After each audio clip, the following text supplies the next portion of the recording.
اعوذ باللہ من الشیطان الرجیم بسم اللہ الرحمن الرحیم السلام علیکم۔ میں ملک منیر حسین تواڈے دوستاں دی خدمت وچ حاضر ہاں۔ امید کرنا سارے دوست خیر و عافیت دے نال ہون گے۔ دعا ہے اللہ تبارک و تعالی ہر کسے نو اپنے حفظ و امان وچ رکھے۔ اج دا موضوع ہے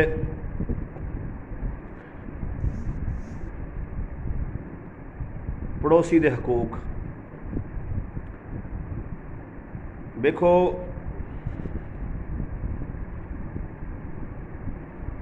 حضور صلی اللہ علیہ وآلہ وسلم دا فرمان مبارک ہے کہ تہاڈا جڑا پڑوسی ہے، تہاڈا جڑا ہمسایہ ہے، وہ اگر غیر مسلم بھی ہوئے تو وہ نال اچھا سلوک کرو، کیونکہ اگر وہ مسلمان ہوندا، اگر وہ مواحد ہوندا، اگر وہ مومن ہوندا تو انہوں تہاڈے تے اپنا دو حق حاصل ہونے سن۔ سارے نال میاں عمر صاحب آئے نے، اسی کوشش کریں گے انہوں نے لائیو لین دی اور انہوں نال تھوڑی جی گفتگو کریں گے۔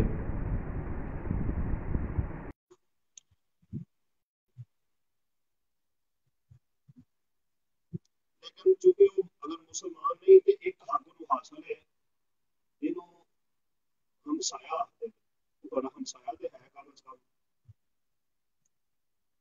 میاں عمر صاحب کال نو لائیو لگو تاکہ تھوڑی جی گپ شپ ہو جائے۔ تمام آنے والے دوست اپنا تعارف ضرور کراؤ تاکہ گپ شپ ہو سکے اور پتہ چل سکے کہڑا دوست کتوں لائیو ہے۔ تو میں گل کر رہا تھا پڑوسیوں کے حقوق کی۔ جدو کسی بندے نے ہمسایا جہاں وہ زہر کھا کے غربت کی وجہ تو مر جاتا ہے تو وہ جڑے ہمسائے نے انہوں نے سوچنا چاہیے کہ یار اسی کیوں خوف خدا نہیں کیتا ہے کہ کیوں انہاں حال آباد نہیں پوچھا ہے۔ جدو کسی ماڑے بندے کی چھت ڈگ پیندی ہے بارش ہونے کے نال تے او دے ہمسائے نوں سوچنا چاہیے کہ یار اسی کیوں اللہ نے سانوں اتنی دولت تو نوازیا ہے کیوں اینوں جا کے دے حال آباد نہیں پوچھے گا۔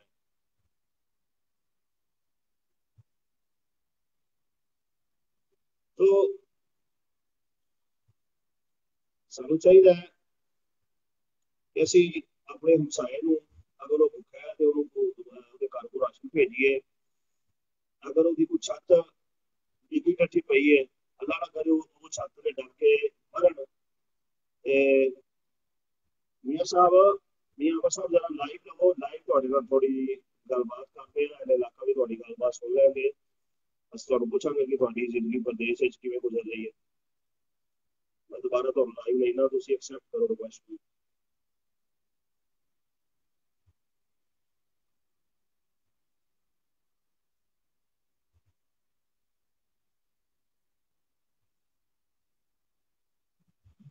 جی ملک ابو بکر صاحب آئے نے، ساڈے جانی جگر نے۔ اور صاحب السلام علیکم، کی حال ہے؟ ٹھیک ہو؟ اللہ پاک تمہیں اپنے حفظ و امان چ رکھے۔ میاں عمر صاحب تمہیں ریکویسٹ جہاں نا سینڈ کی ایکسیپٹ کرو گے تو تسی بھی لائیو آ جاؤ گے۔ لائیو آؤ تاکہ لائیو جہاں تھوڑی جی گپ شپ ہو سکے۔ جی مطلب شکیل احمد بھائی السلام علیکم، کیسے مزاج نے؟ ٹھیک ہو؟ اللہ پاک تمہیں اپنے حفظ و امان چ رکھے۔ نویں آنے والے دوستوں کی گزارش ہے کہ وہ اپنا تعارف ضرور کران کہ وہ کتوں سارے نال اپنا لائیو نے تاکہ پتہ چل سکے اور انہوں گپ شپ ہو سکے۔ تو اگر اللہ نے دیتا ہے تو مساعدی کسی دی جوان بچی بیچی ہے تو اللہ نہ کرے وہ شادی ٹائم نال نہیں ہوندی اور وہ کسی دے نال دوڑے۔ جی السلام علیکم۔ جی وعلیکم السلام ورحمۃ اللہ۔ جی میاں صاحب کی حال ہے؟ ٹھیک ہو؟ الحمدللہ بھائی منیر صاحب، شکر الحمدللہ، تسی سناؤ؟ الحمدللہ تسی اصل لائیو اور سارا ایریا تمہیں دیکھ رہا ہے۔ اللہ تعالیٰ تمہیں سلامت رکھے۔ کیسا وقت گزر رہا پردیس جی؟ پردیس ویر جی بس میٹھی جیل ہے تے بس گزارنا پیندا اپنے بھیڑاں بھراواں واسطے، بچیاں واسطے، اپنی فیملی واسطے۔ جی اسی طرح ایدا ایک اپنا ہی نشہ ہے، جدوں پیچھے خوشحالی ہوے، بھین بھرا سخی وسدے ہون، بچے سخی وسدے ہون تے ویر پھر سب کچھ ہی اچھا لگدا تے جی اسی طرح۔ جدوں اچھا میاں صاحب تسی ایتھے ایریا تہاڈا کیڑا علاقہ ہے؟ ذرا اے علاقہ نوں بھی دس دیو۔ ਤਾਂ ਕਿ ਉਹਨਾਂ ਨੂੰ ਇਸ ਪਤਾ ਚੱਲ ਜਾਏ, ਥੋੜਾ ਜਿਹਾ ਤਾਰਫ ਹੋ ਜਾਏ ਜਿਨ੍ਹਾਂ ਦੋਸਤਾਂ ਨੂੰ ਨਹੀਂ ਪਤਾ। ਜਿਨ੍ਹਾਂ ਨੂੰ ਪਤਾ ਹੈ ਉਹਨਾਂ ਨੂੰ ਤੇ ਪਤਾ ਹੀ ਹੈ। ਪਾਕਿਸਤਾਨ ਤੋਂ ਜੀ ਮੇਰਾ ਤਲਕ ਚਾਰ ਚੱਕ ਰਸਾਲੇ ਤੋਂ। ਚਾਰ ਚੱਕਰ ਸਾਲੇ ਤੋਂ। ਲੇਕਿਨ ਮੈਂ ਹਾਂਜੀ ਕਾਫੀ ਸਾਲਾਂ ਤੋਂ ਇੱਥੇ ਸਾਊਥ ਕੋਰੀਆ ਸੈਟਲ ਆ। ਅੱਛਾ ਅੱਛਾ, ਇੱਕ ਸੈਕਿੰਡ ਵੀ ਸਾਹਿਬ, ਇਹਨੂੰ ਲੈ ਕੇ ਜਾਓ ਜ਼ਰਾ। ਜੀ ਜੀ, ਅੱਛਾ ਇੱਥੇ ਕੋਰੀਆ ਸਾਊਥ ਹੋ ਤੁਸੀਂ? ਕੋਰੀਆ ਜੀ ਅਲਹਮਦੁਲਿਲਾ। ਤੇ ਮੀਆਂ ਸਾਹਿਬ ਕੋਰੀਆ ਬਾਰੇ ਥੋੜਾ ਜਿਹਾ ਦੱਸੋ। ਕੋਰੀਆ ਬਾਰੇ ਵੀ ਉੱਥੇ ਕਿਵੇਂ ਦੇ ਹਾਲਾਤ ਨੇ, ਕਵਾਨੀਨ ਕਿਵੇਂ ਦੇ ਨੇ, ਲੋਕ ਕਿਵੇਂ ਦੇ ਨੇ, ਤਾਂ ਕਿ ਇਹਲੇ ਇਲਾਕਾ ਜਿਹੜੇ ਨੇ ਉਹ ਅਗਾਹ ਹੋ ਜਾਣ ਇਸ ਮਾਮਲੇ ਤੇ।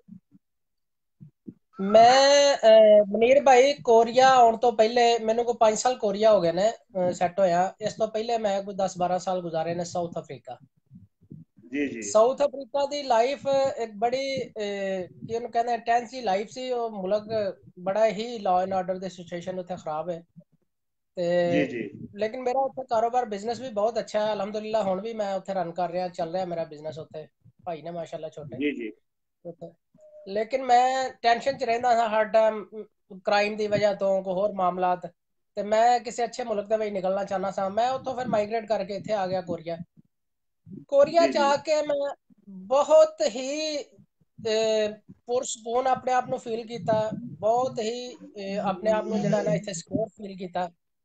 ਔਰ ਆ ਕੇ ਮੈਂ ਫੀਲ ਕੀਤਾ ਕਿ ਜਿਹੜੀਆਂ ਕੌਮਾਂ ਤਰੱਕੀ ਕਰਦੀਆਂ ਨੇ, ਜਿਹੜੀਆਂ ਕੌਮਾਂ ਨੂੰ ਅੱਲਾ ਨਵਾਜ਼ਦਾ, ਉੱਥੇ ਆ ਕੇ ਉਹਨਾਂ ਦੇ ਵਿੱਚ ਕੁਛ ਨਾ ਕੁਛ ਹੁੰਦਾ ਜਿਹਦਾ ਸਿਲਾ ਅੱਲਾ ਉਹਨਾਂ ਨੂੰ ਦਿੰਦਾ।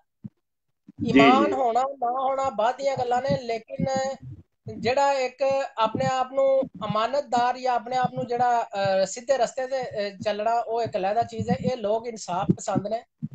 ਮੈਂ 5 ਸਾਲ ਦੇ ਵਿੱਚ, ਮੈਨੂੰ 5 ਸਾਲ ਇੱਥੇ ਹੋ ਗਏ ਨੇ, 5 ਸਾਲ 'ਚ ਮੈਂ ਅੱਜ ਤੱਕ ਨਹੀਂ ਸੁਣਿਆ ਕਿਧਰੇ ਕਿਸੇ ਦੀ ਚੋਰੀ ਹੋਈ ਹੋਵੇ, ਕੋਈ ਲੁੱਟਿਆ ਗਿਆ ਹੋਵੇ, ਕਿਧਰੇ ਕੋਈ ਕਿਸੇ ਨੇ ਕੋਈ ਚਪੇੜ ਵੀ ਮਾਰੀ ਹੋਵੇ। ਮੈਂ 5 ਸਾਲ ਦੇ ਵਿੱਚ ਵੱਲਾ ਮੈਂ ਇਸ ਦੀ ਸ਼ਾਦੀ ਹੈ ਕਿ ਮੈਂ ਨਹੀਂ ਇੱਥੇ ਸੁਣਿਆ। ਮੀਆਂ ਸਾਹਿਬ ਮੈਂ ਜ਼ਰਾ ਕਨੂੰਨ ਇਹ ਇਲਾਕਾ ਨੂੰ ਇਹ ਦੱਸਿਆ ਜੇ, ਕੋਰੀਆ 'ਚ ਹਕੂਮਤ ਕਿਹਨਾਂ ਦੀ ਹੈ, ਮੁਸਲਮਾਨਾਂ ਦੀ ਹੈ ਜਾਂ ਗੈਰ ਮੁਸਲਮਾਨ ਦੀ ਹੈ? ਨਹੀਂ ਗੈਰ ਮੁਸਲਿਮ ਨੇ, ਇਹ ਬੁੱਧ ਮਤ ਦੇ ਨੇ, ਇਹਨਾਂ ਦਾ ਕੋਈ ਨਹੀਂ ਜ਼ਿਆਦਾ ਇੱਥੇ। ਵੈਸੇ ਹੁਣ ਲੋਕ ਕ੍ਰਿਸਚੀਅਨਿਟੀ ਵੱਲ ਜ਼ਿਆਦਾ ਜਾ ਰਹੇ ਨੇ ਕਿਉਂਕਿ ਸਾਡੇ ਲੋਕ ਇੱਥੇ ਇੰਨਾ ਕੰਮ ਨਹੀਂ ਕਰ ਰਹੇ ਤੇ ਜਿਹਦੀ ਵਜ੍ਹਾ ਤੋਂ। ਲੇਕਿਨ ਹੁਣ ਤੇ ਫਿਰ ਵੀ ਬਹੁਤ ਜ਼ਿਆਦਾ ਮਸਜਿਦਾਂ, ਸਾਨੂੰ ਰਿਲੀਜਨ ਵਾਈਜ਼ ਜਿਹੜੀ ਆਜ਼ਾਦੀ ਹੈ ਬਿਲਕੁਲ ਇੱਥੇ ਹੁਣ ਮਾਸ਼ਾਅੱਲਾ। ਇੰਨਾ ਕੁਝ ਤੁਸੀਂ ਸੁਣਦੇ ਹੋਵੋਗੇ, ਇੱਥੇ ਗਲੀ ਮਹੱਲਿਆਂ ਦੇ ਵਿੱਚ ਵੀ ਸਾਡੇ ਮਸੱਲੇ ਮਸਜਿਦਾਂ ਬਣ ਰਹੀਆਂ ਨੇ ਔਰ ਬੜੀਆਂ ਸ਼ਾਨਦਾਰ ਕਿਸਮ ਦੀਆਂ ਮਸਜਿਦਾਂ ਇੱਥੇ ਨੇ। ਤੇ ਵੱਡਿਆਂ ਮਤਲਬ ਕਿ ਸਟੋਲ ਦੇ ਵਿੱਚ ਇੱਕ ਮਸਜਿਦ ਇੱਥੇ ਵਾਨ, ਔਰ ਬੜੀ ਉਹ ਮਿਸਾਲੀ ਮਸਜਿਦ ਹੈ। ਹੋਰ ਵੀ ਸ਼ਹਿਰਾਂ ਦੇ ਵਿੱਚ ਇਹ ਮਸਜਿਦਾਂ ਨੇ ਨਾਜ਼ਰੀਨ, ਮਾਸ਼ਾਅੱਲਾ। ਮੀਆਂ ਆਮਰ ਸਾਹਿਬ ਚਾਰ ਚੱਕ ਰਸਾਲੇ ਤੋਂ ਤੁਹਾਨੂੰ ਕੋਰੀਆ ਦੇ ਹਾਲਾਤ ਤੋਂ ਆਗਾਹ ਕਰ ਰਹੇ ਨੇ ਔਰ ਦੱਸ ਰਹੇ ਨੇ ਉੱਥੇ ਮਾਹੌਲ ਕਿਵੇਂ ਦਾ ਹੈ, ਉੱਥੇ ਮੁਸਲਮਾਨਾਂ ਬਾਕੀ ਦੀ ਤਾਦਾਦ ਕਿਵੇਂ ਦੀ ਹੈ। ਜੀ ਮੀਆਂ ਸਾਹਿਬ, ਹਾਂਜੀ, ਕਾਨੂੰਨ ਤੁਸੀਂ ਦੇ ਜਿਹੜਾ ਨਾ ਲਿਹਾਜ਼ ਨਾਲ ਮੈਂ ਆਪਣੀ ਲਾਈਫ ਦੇ ਵਿੱਚ ਜ਼ਾਹਰ ਮੈਂ ਹੋਰ ਵੀ ਮੈਂ ਤਕਰੀਬਨ ਮੈਂ ਸਾਊਦੀ ਅਰਬ ਵੀ ਕਾਫੀ ਦਫਾ ਗਿਆ ਵਿਜ਼ਿਟ ਦੇ ਉੱਤੇ, ਹੋਰ ਵੀ ਕਾਫੀ ਜਗ੍ਹਾ ਤੇ ਗਿਆ। ਮੀਆਂ ਸਾਹਿਬ ਕਿੰਨੇ ਮੁਲਕਾਂ 'ਚ ਤੁਸੀਂ ਗਏ ਹੋ ਕੋਰੀਆ ਤੋਂ ਇਲਾਵਾ? ਮੈਂ ਅਲਹਮਦੁਲਿਲਾ ਜੀ ਕੋਈ ਮੇਰਾ ਖਿਆਲ ਹੈ 16-17 ਮੁਲਕਾਂ ਦੇ ਵਿੱਚ ਮੈਂ ਫਿਰਿਆ ਜੀ ਜੀ। ਤੇ ਕਾਫੀ ਮਤਲਬ ਜ਼ਿੰਦਗੀ ਜਿਹੜੀ ਆ ਛੋਟੀ ਉਮਰ ਤੋਂ ਜਿਹੜਾ ਟਰੈਵਲਿੰਗ ਗੁਜ਼ਰੀ ਹੈ। ਲੇਕਿਨ ਕੋਰੀਆ ਦੇ ਵਿੱਚ ਆ ਕੇ ਮੈਂ ਆਪਣੇ ਆਪ ਨੂੰ ਬੜਾ ਹੀ ਪੁਰਸਕੂਨ ਫੀਲ ਕੀਤਾ ਕਿਉਂਕਿ ਇੱਥੇ ਅਗਰ ਇੱਕ ਬਹੁਤ ਵੱਡੀ ਕੰਪਨੀ, ਇੱਥੇ ਕਿਸੇ ਦੀ ਮਾੜੀ ਜਿਹੀ ਕਾਰਖਾਨਾ ਹੋਵੇ ਨਾ ਤੇ ਉਹ ਹੀ ਨਹੀਂ ਚਲਿਆ ਜਾਂਦਾ। ਤੇ ਇੱਥੇ ਜਿਹੜੀਆਂ ਫੈਕਟਰੀਆਂ ਜਿਸ ਤਰ੍ਹਾਂ ਹੁੰਡਾਈ ਜਾਂ ਕੀਆ ਗੱਡੀਆਂ ਬਣਾਉਣ ਵਾਲੀਆਂ ਫੈਕਟਰੀਆਂ ਨੇ ਨਾ, ਉਹਨਾਂ ਦੇ ਮਾਲਕਾਂ ਨੂੰ ਇੱਕ ਮਾੜਾ ਜਿਹਾ ਲੇਬਰ ਦਾ ਬੰਦਾ ਜਿਹੜਾ ਉਹ ਕਟਹਿਰੇ ਦੇ ਵਿੱਚ ਲੈ ਜਾਂਦਾ ਅਦਾਲਤ ਦੇ ਵਿੱਚ। ਕੋਈ ਬਿਲਕੁਲ ਕਿਸੇ ਨੂੰ ਬਿਲਕੁਲ, ਇੱਥੇ ਇਨਸਾਫ ਹੈ, ਜ਼ੁਲਮ ਨਹੀਂ ਕਾਨੂੰਨ ਤੇ ਕਰਦਾ, ਅਮਲ ਕੋਈ ਦਰਾਮਦ ਹੈ। ਕਿਸੇ ਦਾ। ਹਾਂਜੀ, ਇਹ ਔਰ ਇੱਥੇ ਵਾਹਦ ਵੇਖਿਆ ਤੁਸੀਂ, ਅਗਰ ਪੈਸੇ ਲੈਣੇ ਨੇ ਤੁਸੀਂ ਜਾ ਕੇ ਦਰਖਾਸਤ ਦਿਓ। ਮੇਰਾ ਆਪਣਾ ਇੱਥੇ ਇੱਕ ਬੰਦਾ ਜਿਹੜਾ ਪਾਕਿਸਤਾਨੀ 11 ਲੱਖ ਰੁਪਇਆ, ਮੈਂ ਨਵਾਂ ਆਇਆ ਤੇ ਉਹ ਘਰ ਭੇਜਣੇ ਸੀ ਪੈਸੇ, ਉਹ ਜਿਵੇਂ ਅਸੀਂ ਤਰੀਕੇ ਨਾਲ ਭੇਜਦੇ ਨੇ ਉਹ ਮੇਰੇ ਨਾਲ ਵਾਧਾ ਘਾਟਾ ਕਰਨ ਲੱਗ ਗਿਆ। ਮੈਂ ਇੱਕ ਵਾਰੀ ਪੁਲਿਸ ਸਟੇਸ਼ਨ ਗਿਆ, ਉਹਨਾਂ ਨੇ ਬੁਲਾ ਕੇ ਉੱਥੇ ਬਹਾ ਕੇ ਪੈਸੇ ਲੈ ਦਿੱਤੇ। ਉਹਨਾਂ ਨੇ ਪੈਸੇ ਰੱਖੇ ਬੜੀ ਗੱਲ ਇਸ ਹੈ। ਕਿਸਮ ਦਾ ਮੁਲਕ ਹੈ ਤੇ ਬੜੇ ਪੁਲਿਸ ਤੁਸੀਂ ਜਿਹੜੀ ਆਪਣੇ ਹੈ ਆਪ ਉਹ ਆਵਾਮ ਨੂੰ ਦੋਸਤ ਹੈ, ਪੁਲਿਸ ਆਵਾਮ ਦੋਸਤ ਹੈ ਉੱਥੇ। ਆਵਾਮ ਦੋਸਤ, ਤੁਸੀਂ ਰਸਤਾ ਕਿਸੇ ਇੱਕ ਬੰਦੇ ਨੂੰ ਪੁੱਛੋ 6 ਜਣੇ ਖਲੋ ਜਾਣਗੇ ਤੁਹਾਨੂੰ ਰਸਤਾ ਦੱਸਣ ਵਾਸਤੇ, ਏਡੇ ਅੱਛੇ ਲੋਕ ਨੇ। ਮੀਆਂ ਸਾਹਿਬ 5 ਸਾਲਾਂ 'ਚ ਤੁਹਾਡੇ ਨਾਲ ਕੋਈ ਵਾਰਦਾਤ ਹੋਈ ਹੋਵੇ, ਤੁਹਾਡਾ ਕੋਈ ਨੁਕਸਾਨ ਹੋਇਆ ਹੋਵੇ, ਇਹਨਾਂ ਕੋਈ ਜੀ ਚੋਰੀ ਹੋਈ ਹੋਵੇ? ਹੋਣਾ ਭਾਈਜਾਨ, ਹੋਣਾ ਹਮਾਣਾ ਤੇ ਦੂਰ ਦੀ ਗੱਲ, ਮੈਂ ਆਪਣੇ ਇਹਨਾਂ ਕੰਨਾਂ ਨਾਲ ਸੁਣੀ ਹੀ ਨਹੀਂ 5 ਸਾਲਾਂ 'ਚ। ਔਰ ਮੈਂ 10-11 ਸਾਲ ਉੱਥੇ ਰਿਹਾ ਸਾਊਥ ਅਫਰੀਕਾ। ਸਾਊਥ ਅਫਰੀਕਾ ਦੇ ਵਿੱਚ ਮੇਰਾ ਖਿਆਲ ਹੈ ਕਿ ਕੋਈ ਰਾਤ ਐਸੀ ਨਹੀਂ ਸੀ ਜਿਸ ਰਾਤ ਮੈਂ ਸਕੂਨ ਨਾਲ ਸੁੱਤਾ ਹੋਵਾਂ, ਜਾਂ ਜਿਸ ਰਾਤ ਅਸੀਂ ਸਵੇਰੇ ਉੱਠ ਕੇ ਇਹ ਨਾ ਸੁਣਿਆ ਹੋਵੇ ਵੀ ਅੱਜ ਫਲਾਂ ਪਾਕਿਸਤਾਨੀ ਲੁੱਟਿਆ ਗਿਆ, ਅੱਜ ਫਲਾਂ ਫਾਰਨਰ ਲੁੱਟਿਆ ਗਿਆ, ਅੱਜ ਫਲਾਂ ਨੂੰ ਛੁਰੀਆਂ ਮਾਰ ਗਿਆ, ਅੱਜ ਫਲਾਂ ਨੂੰ ਫੈਰ ਮਾਰ ਗਿਆ। ਉੱਥੇ ਸਾਡੇ ਹਾਲਾਤ ਇਹ ਸਨ।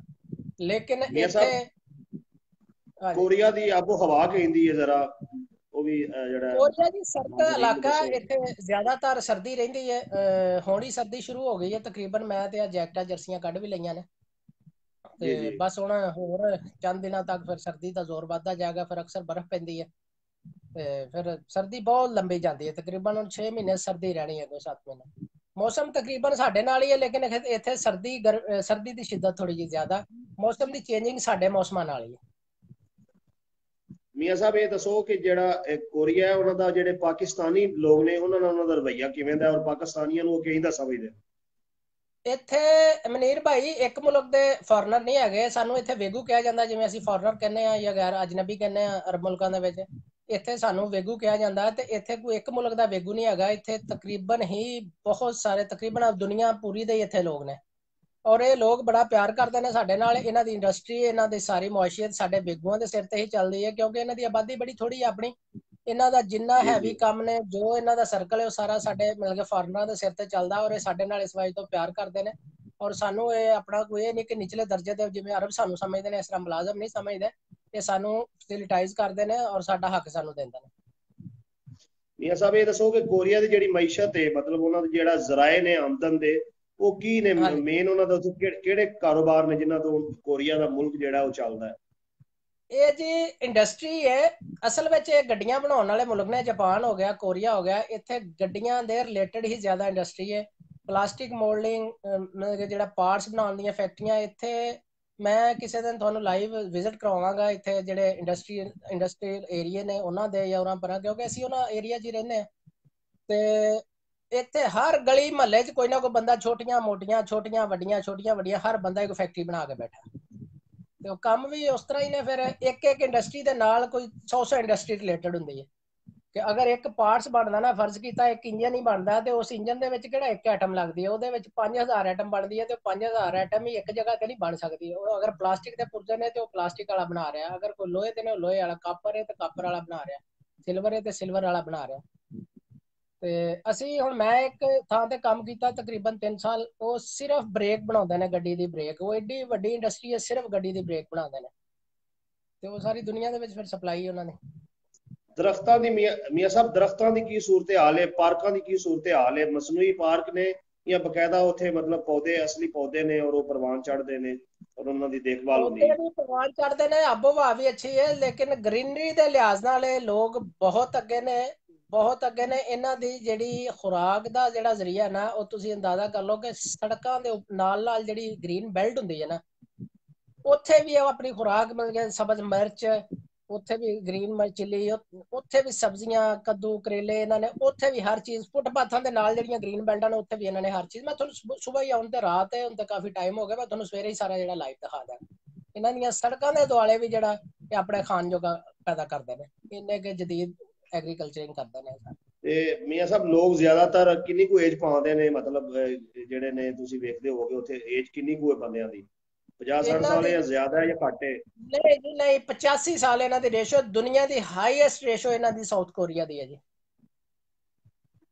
ਠੀਕ ਹੋ ਗਿਆ। ਤੇ ਦੁਨੀਆ ਦੀ ਖਾਣੇ 'ਚ ਜ਼ਿਆਦਾ ਹਾਈਐਸਟ। ਇਹਨਾਂ ਦੀ? ਜੀ ਜੀ। ਖਾਣੇ ਤੇ ਸੂਪ ਵਗੈਰਾ ਤੇ ਇੰਜ ਦੀਆਂ ਚੀਜ਼ਾਂ ਖਾਂਦੇ ਨੇ। ਵੈਜੀ ਸਬਜ਼ੀਆਂ ਜਿਹੜੀਆਂ ਨੇ ਨਾ, ਖਾਣੇ ਦੇ ਹਰ ਖਾਣੇ ਦੇ ਵਿੱਚ ਹੀ ਤਕਰੀਬਨ ਸੈਲਡ ਇਹਨਾਂ ਦਾ ਲਾਜ਼ਮੀ ਹੁੰਦਾ। ਗਰਮ ਪਾਣੀ ਸੂਪ ਵਗੈਰਾ ਜਿਹੜਾ ਨਾ, ਵਿੱਚ ਸਬਜ਼ੀਆਂ ਦਾ ਸੂਪ, ਇਸ ਤਰ੍ਹਾਂ ਕਰਕੇ ਉਹ ਹੀ ਹੁੰਦਾ ਜ਼ਿਆਦਾ। ਅਸੀਂ ਵੀ ਹੁਣ ਉਹਨਾਂ ਚੀਜ਼ਾਂ ਤੇ ਲੱਗ ਗਏ ਹਾਂ, ਅਸੀਂ ਵੀ ਉਹੀ ਖਾਂਦੇ ਹਾਂ ਜ਼ਿਆਦਾ। ਲੇਕਿਨ ਸਾਨੂੰ ਤੇ ਫਿਰ ਆਦਤਾਂ ਪਈਆਂ, ਜਿੰਨੀ ਦੇਰ ਰੋਟੀ ਨਾ ਖਾਈਏ ਸਾਨੂੰ ਸਕੂਨ ਨਹੀਂ ਆਉਂਦਾ। ਲੇਕਿਨ ਅਸੀਂ ਤੇ ਘਰਾਂ 'ਚ ਰੋਟੀਆਂ ਵੀ ਬਣਾਉਂਦੇ ਹਾਂ, ਲੇਕਿਨ ਜ਼ਿਆਦਾਤਰ ਇਹਨਾਂ ਦੀ ਖੁਰਾਕ ਸਿੰਪਲ ਤੇ ਸਾਦਾ। ਜੀ, ਮਜਮੂਈ ਤੌਰ ਤੇ ਕੌਮ ਦਾ ਜਿਹੜਾ ਸਵੇਰ ਦੀ ਸੈਰ ਹੈ ਜਾਂ ਵਰਜ਼ਿਸ਼ ਵਗੈਰਾ, ਉਹਦੇ ਬਾਰੇ ਕੀ ਹਾਲ ਹੈ? ਕੌਮ ਜ਼ਿਆਦਾਤਰ ਸੈਰ ਬਹੁਤ ਕਰਦੀ ਜ਼ਿਆਦਾ, ਹੈ ਜਾਂ? ਬਹੁਤ ਜ਼ਿਆਦਾ ਸੈਰ ਕਰਦੇ ਨੇ। ਇਹਨਾਂ ਨੇ parking system, hiking system, tracking system, ਇਹਨਾਂ ਦੇ ਬਹੁਤ ਹੀ ਵਸੀਹ ਇਹਨਾਂ ਨੇ ਜਾਲ ਵਿਛਾਏ ਹੋਏ ਨੇ ਹਰ ਜਗ੍ਹਾ ਤੇ। ਆ ਮੇਰਾ ਇੱਕ ਸਮਝ ਲਓ ਕਿ ਇੱਕ ਏਡਾ ਏਰੀਆ ਵੀ ਉਹ ਨਹੀਂ ਅੱਛਾ, ਲੇਕਿਨ ਆ ਮੇਰੇ ਇਧਰਲੇ ਪਾਸੇ ਵੀ ਆ ਸਾਰੇ ਟਰੈਕ ਬਣੇ ਨੇ ਵਾਕ ਵਾਸਤੇ। ਮਸ਼ੀਨਾਂ ਇਹਨਾਂ ਨੇ ਹਰ ਗਲੀ ਮਹੱਲੇ 'ਚ, ਐਕਸਰਸਾਈਜ਼ ਮਸ਼ੀਨਾਂ ਲਾਈਆਂ ਹੋਈਆਂ ਹਰ ਗਲੀ ਮਹੱਲੇ 'ਚ। ਗੌਰਮੈਂਟ ਨੇ, ਸਮਝ, ਜੀ ਗੌਰਮੈਂਟ ਨੇ ਇਹਨਾਂ ਦੇ ਮਤਲਬ ਕਿ ਸਾਈਕਲਸ, ਇਸ ਤਰ੍ਹਾਂ ਜਿਹੜਾ ਸਿਸਟਮ ਹੈ ਨਾ, ਐਕਸਰਸਾਈਜ਼ ਮਸ਼ੀਨਾਂ, ਉਹ ਤਕਰੀਬਨ ਹਰ ਮਹੱਲੇ ਦੇ ਵਿੱਚ ਗੌਰਮੈਂਟ ਨੇ ਲਾਈਆਂ ਹੋਈਆਂ। ਜਿਹੜਾ ਮਰਜ਼ੀ ਉੱਥੇ ਐਕਸਰਸਾਈਜ਼ ਕਰੇ, ਆਪਣੀ ਜਿਵੇਂ ਮਰਜ਼ੀ ਵਾਕ ਕਰੇ। ਔਰ ਬੜੇ ਅੱਛੇ ਟਰੈਕਸ ਬਣਾਏ ਹੋਏ ਨੇ ਵਾਕ ਵਾਸਤੇ, ਸਾਈਕਲਿੰਗ ਵਾਸਤੇ। ਹਰ ਤਕਰੀਬਨ ਰੋਡ ਦੇ ਨਾਲ, ਤਕਰੀਬਨ ਹਰ ਏਰੀਆ ਦੇ ਵਿੱਚ ਹੀ ਪਾਰਕਸ ਵਗੈਰਾ।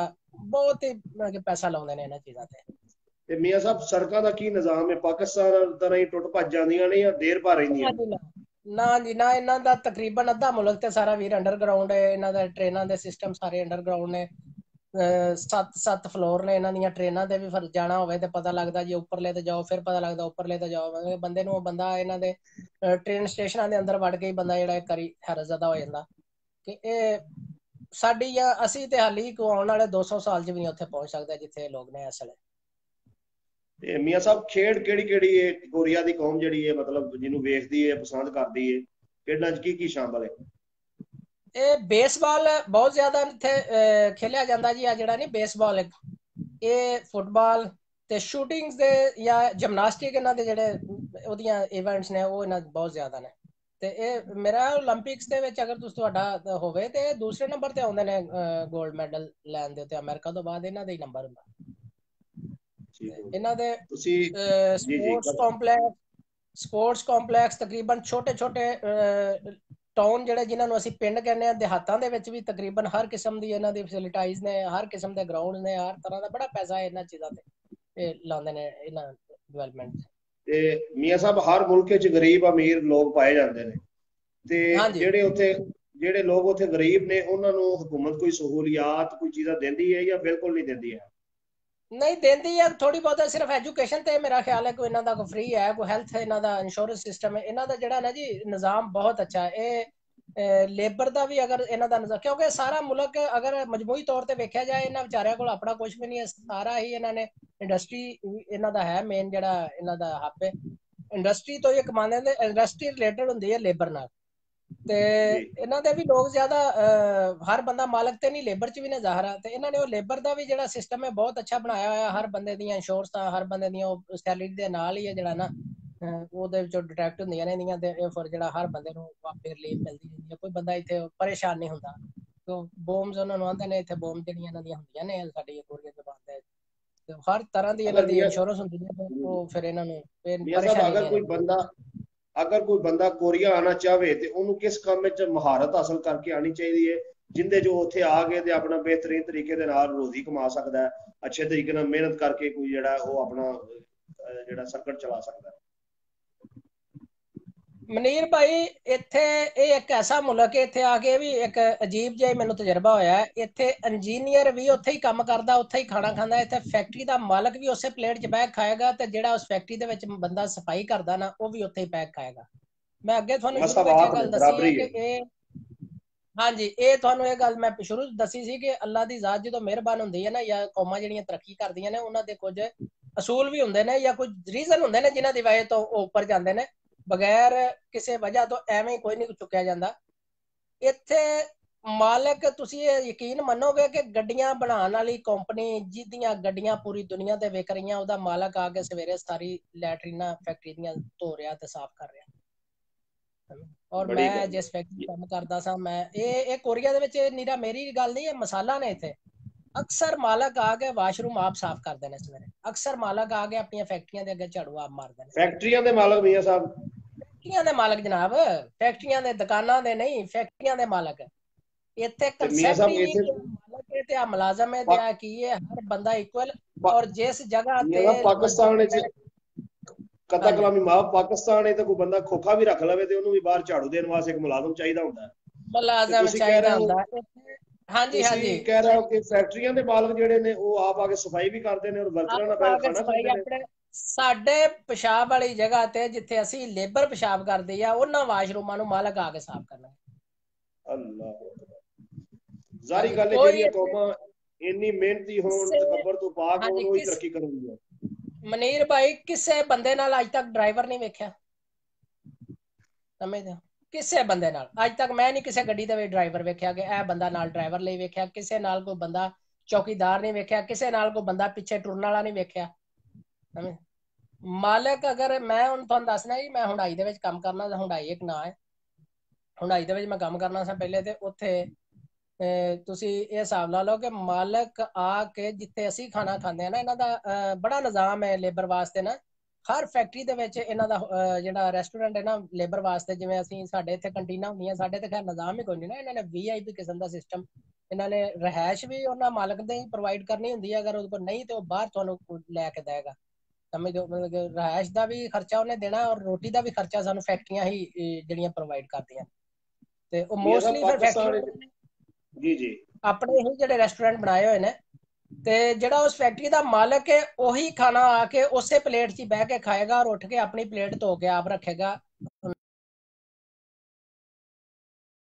ਉਹਦੇ 'ਚ ਕਿਸੇ ਹੋਰ ਨੂੰ ਨਹੀਂ ਕਿ ਉਹ ਜਾ ਕੇ ਉਹਦੀ ਪਲੇਟ ਚੁੱਕੇਗਾ ਜਾਂ ਉਹਦੇ ਅੱਗੇ ਖਾਣਾ ਰੱਖੇਗਾ, ਨਹੀਂ।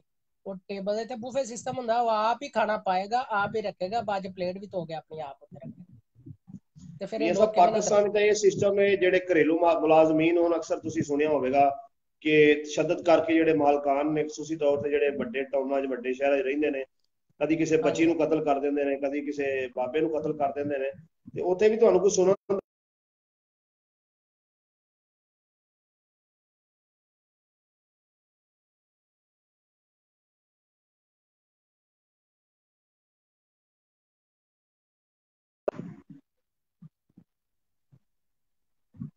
ਜੀ, ਮਾਜ਼ਰਤ ਵਿੱਚ ਕਾਲ ਆ ਗਈ ਸੀ, ਮੈਂ ਕਰ ਦਿੱਤੀ ਜੀ ਜੀ। ਇੱਕ ਦੋ ਵਾਰੀ ਮਨੀਰ ਭਾਈ ਚਾਂਸ ਇਸ ਤਰ੍ਹਾਂ ਦਾ ਹੋਇਆ ਹੈ ਕਿ ਕੋਈ ਨਿੱਕੇ ਮੋਟੇ ਮਸਲੇ ਬੜੇ ਨੇ ਤੇ ਕੋਰਟਸ ਦੇ ਵਿੱਚ ਗਏ ਆ, ਤੇ ਉੱਥੇ ਜਾ ਕੇ ਜੱਜ ਨੇ ਵੀ, ਮੈਜਿਸਟ੍ਰੇਟ ਨੇ ਵੀ ਪਹਿਲੀ ਗੱਲ ਇਹ ਕਹੀ ਹੈ ਕਿ ਪਹਿਲੀ ਗੱਲ ਤੇ ਕਿ ਮਤਲਬ ਕਿ ਜਿਹੜਾ ਹੁੰਦਾ ਨਾ, ਤੂੰ ਵਿਕਟਮ ਨੂੰ ਉਹਨੇ ਇਹ ਗੱਲ ਕਹੀ ਹੈ ਕਿ ਤੂੰ ਝਕਣਾ ਨਹੀਂ, ਇਹ ਨਾ ਸਮਝੀ ਮੈਂ ਫੋਰਨ ਕੰਟਰੀ ਦੇ ਵਿੱਚ ਖਲੋਤਾ ਜਾਂ ਮੈਂ ਫੋਰਨਰ ਹਾਂ ਤੇ ਮੈਨੂੰ ਪਤਾ ਨਹੀਂ ਆਪਣੇ ਬੰਦੇ ਨੂੰ, ਨਹੀਂ, ਅਸੀਂ ਫੈਸਲਾ ਹੱਕ ਤੇ ਕਰਾਂਗੇ, ਤੂੰ ਜਿਹੜੀ ਗੱਲ ਹੈ ਇੱਥੇ ਹਕੀਕਤ ਦੱਸ।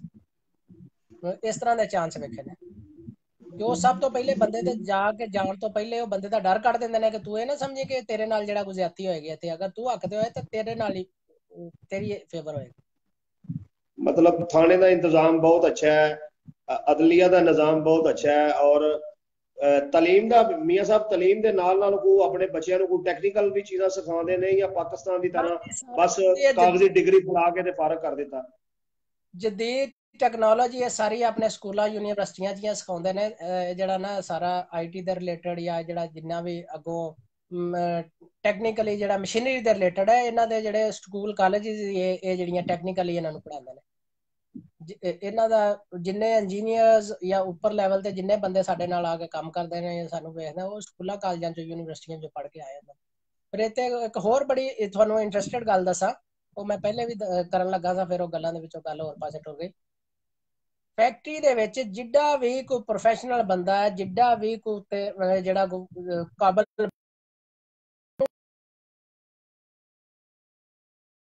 ਸੋ ਬੰਦੇ ਨੂੰ ਆਪਣਾ ਕੀੜੇ ਮਕੌੜੇ ਸਮਝਦਾ, ਤਾਂ ਉਹਨਾਂ ਨੂੰ ਓਏ ਓਏ ਓਏ ਜਿਹੜਾ ਉਹ ਥੱਲੇ ਵਾਲਿਆਂ ਨੂੰ ਦਬਾ, ਇੱਥੇ ਉਹ ਚੀਜ਼ ਨਹੀਂ ਹੈਗੀ।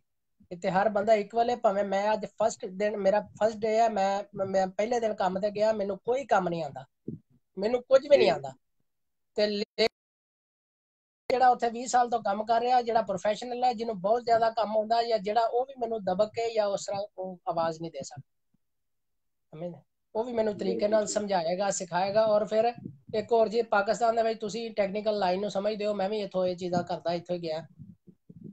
ਇੱਕ ਲੋਕ ਤਰੱਕੀ ਕਿਸ ਤਰ੍ਹਾਂ ਕਰਦੇ ਨੇ ਜੀ। ਸਾਡੇ ਪਾਕਿਸਤਾਨ ਦੇ ਵਿੱਚ ਇੱਕ ਕੋਈ ਬੰਦਾ ਖਰਾਦ ਮਸ਼ੀਨ ਲੈ ਲੈਂਦਾ ਨਾ, ਤੇ ਉਹ ਕੋ ਮਾੜਾ ਬੰਦਾ ਉਹਦੇ ਕੋਲ ਸ਼ਾਗਿਰਦ ਰੱਖਾ ਹੋਵੇ ਨਾ, ਤੇ ਉਹ 2 ਸਾਲ ਦੇ ਉਹਦੇ ਕੋਲੋਂ ਟਾਕੀ ਮਰਵਾਈ ਜਾਂਦਾ ਨਾ, ਪਹਿਲਾਂ ਮਾਰੀ ਜਾ, ਮੇਰੀ ਖਰਾਦ ਨਾ ਮਿਲ ਹੋਵੇ, ਤੂੰ ਇਹਨੂੰ ਜਿਹੜਾ ਕੰਮ ਨਹੀਂ ਸਿੱਖਣਾ ਪੁੱਤਰ, ਇਹਨੂੰ ਜਿਹੜਾ ਨਾ ਇਹਨੂੰ ਚਮਕਾਈ ਜਾ। ਇੱਥੇ ਜਨਾਬ ਕਰੋੜਾਂ ਰੁਪਈਆਂ ਦੀਆਂ ਮਸ਼ੀਨਰੀਆਂ ਹੁੰਦੀਆਂ ਨੇ, ਮਤਲਬ ਕਿ ਪਤਾ ਨਹੀਂ, ਉਹ ਜਦੀਦ ਮਸ਼ੀਨਰੀ ਅੱਜ ਤੁਹਾਨੂੰ ਪਤਾ ਜਿਹੜੀਆਂ ਹਰ ਕਿਸਮ ਦੇ ਪਾਰਟਸ ਬਣਾਉਂਦੀਆਂ ਨੇ, ਜਾਂ ਕੋਈ ਚੀਜ਼, ਜਿਹੜੀਆਂ ਜਦੀਦ ਮਸ਼ੀਨਾਂ ਜਿਹੜੀਆਂ ਸਾਡੇ ਵੇਖ ਕੇ ਅਸੀਂ ਹੈਰਤ ਗੁੰਮ ਹੋ ਜਾਂਦੇ। ਇਹ ਪਹਿਲੇ ਦਿਨ ਹੀ ਅਸੀਂ ਜਾਂਦੇ ਹਾਂ ਤੇ ਸਾਨੂੰ ਆਉਂਦੇ ਨੇ ਕਰੋ ਆਪਰੇਟ, ਅਸੀਂ ਡਰਦੇ ਹੁੰਦੇ ਹਾਂ ਕੋਈ ਨੁਕਸਾਨ ਨਾ ਹੋ ਜਾਏ, ਸਾਨੂੰ ਪਤਾ ਹੀ ਨਹੀਂ। ਉਹ ਕਹਿੰਦੇ ਨੇ ਕਰੋ, ਟੁੱਟਣੀ ਭੱਜਣੀ ਸਾਡੀ ਹੈ, ਕਰੋਗੇ ਤੇ ਸਿੱਖੋਗੇ, ਜੇ ਸਿੱਖੋਗੇ ਤੇ ਸਾਨੂੰ ਕੋਈ ਕਮਾ ਕੇ ਦਓਗੇ, ਕਰੋ, ਟੁੱਟੇ ਭੱਜੇ ਜੋ ਨੁਕਸਾਨ ਹੁੰਦਾ ਸਾਡਾ, ਤੁਸੀਂ ਕੰਮ ਸਿੱਖੋ।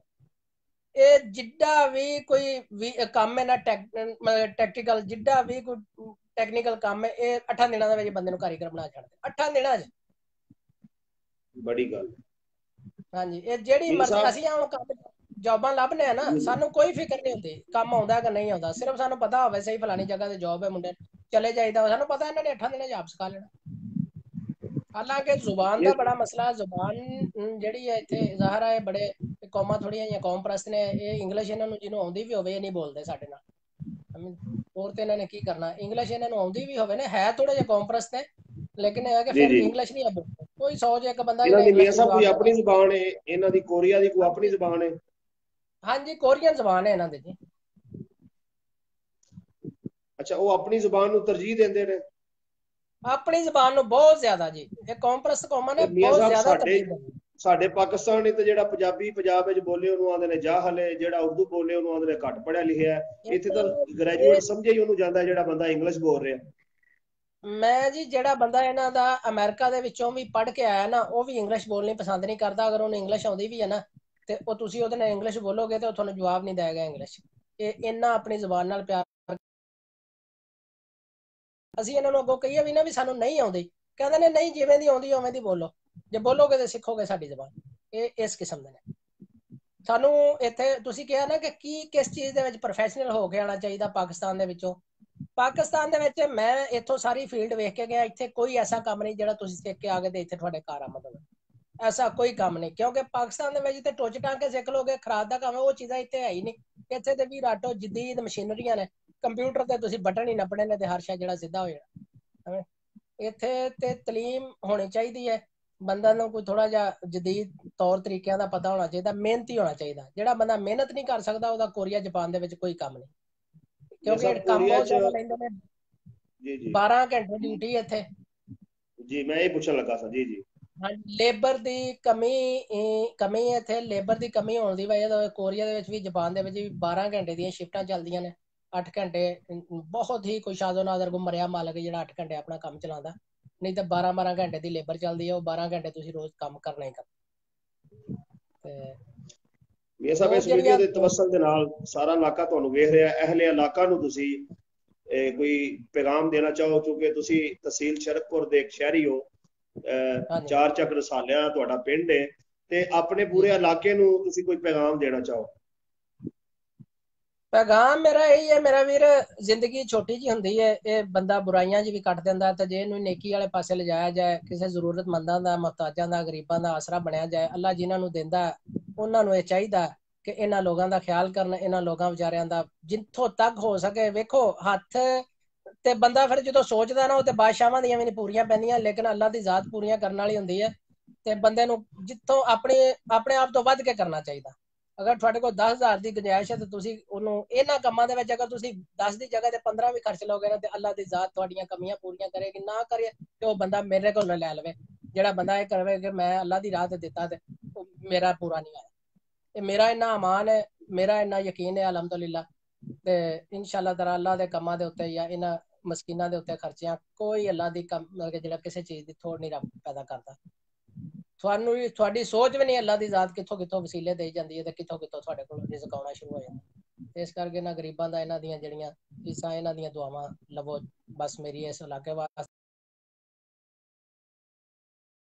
ਦਾ ਏਰੀਆ ਜਿਹੜਾ, ਇਹ ਸਾਰੇ ਬੜੇ ਸ਼ਰੀਫ ਲੋਕ ਨੇ ਤਕਰੀਬਨ ਅਲਹਮਦੁਲਿਲਾ, ਦੀਨੀ ਲਿਹਾਜ਼ ਨਾਲ ਵੀ, ਵੈਸੇ ਵੀ ਸਮਝਦਾ। ਮੈਂ ਤਕਰੀਬਨ ਇੱਥੇ ਹੀ ਜੰਮ ਪਲ ਕੇ ਗਿਆ, ਮੈਨੂੰ ਪਤਾ ਇਹਨਾਂ ਲੋਕਾਂ ਦਾ। ਮੈਂ ਹੋਰ ਇਲਾਕਿਆਂ ਨਾਲ ਵੀ ਹੋਰ ਜਾਣਨਾ, ਮੈਂ ਬੜਾ ਵਿਜ਼ਿਟ ਕੀਤਾ ਪਾਕਿਸਤਾਨ ਦੇ ਵਿੱਚ ਵੀ।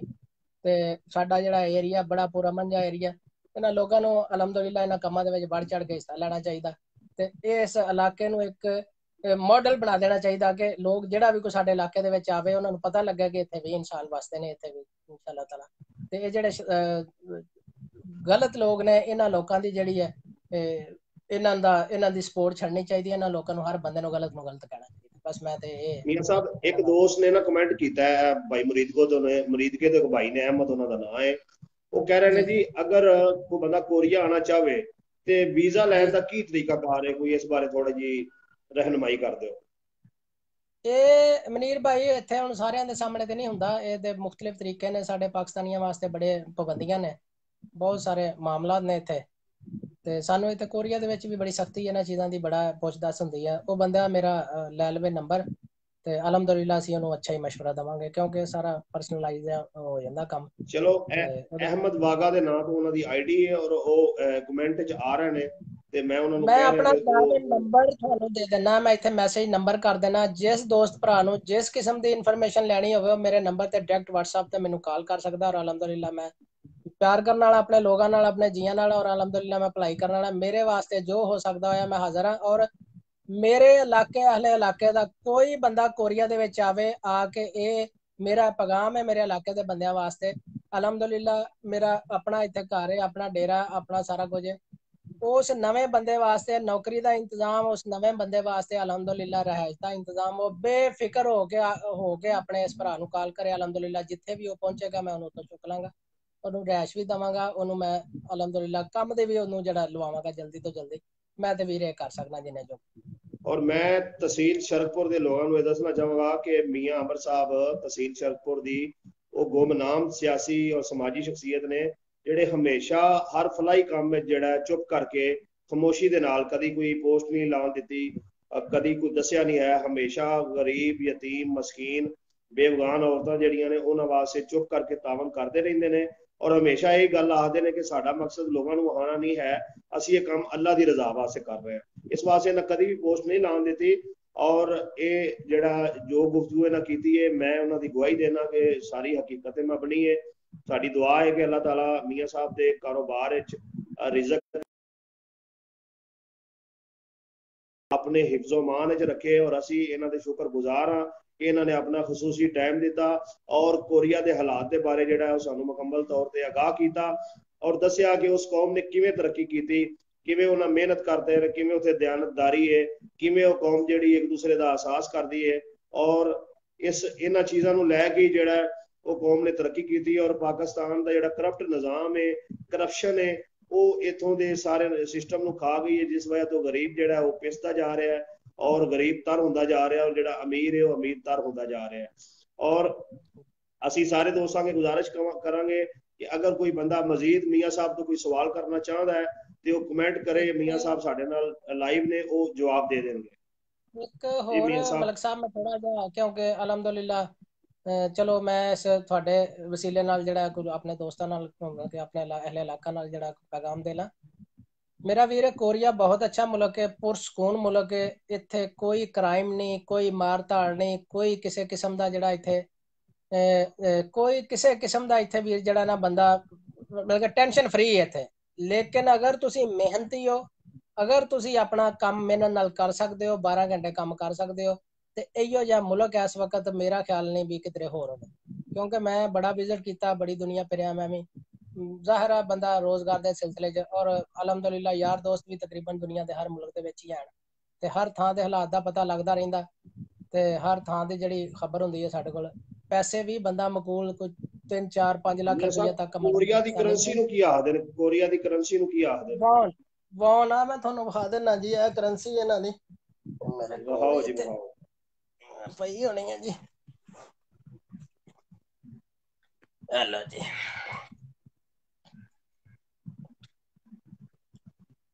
ਇਹ ਜੀ ਇਹਨਾਂ ਦਾ ਸਭ ਤੋਂ ਵੱਡਾ ਨੋਟ ਹੈ 50,000 ਦਾ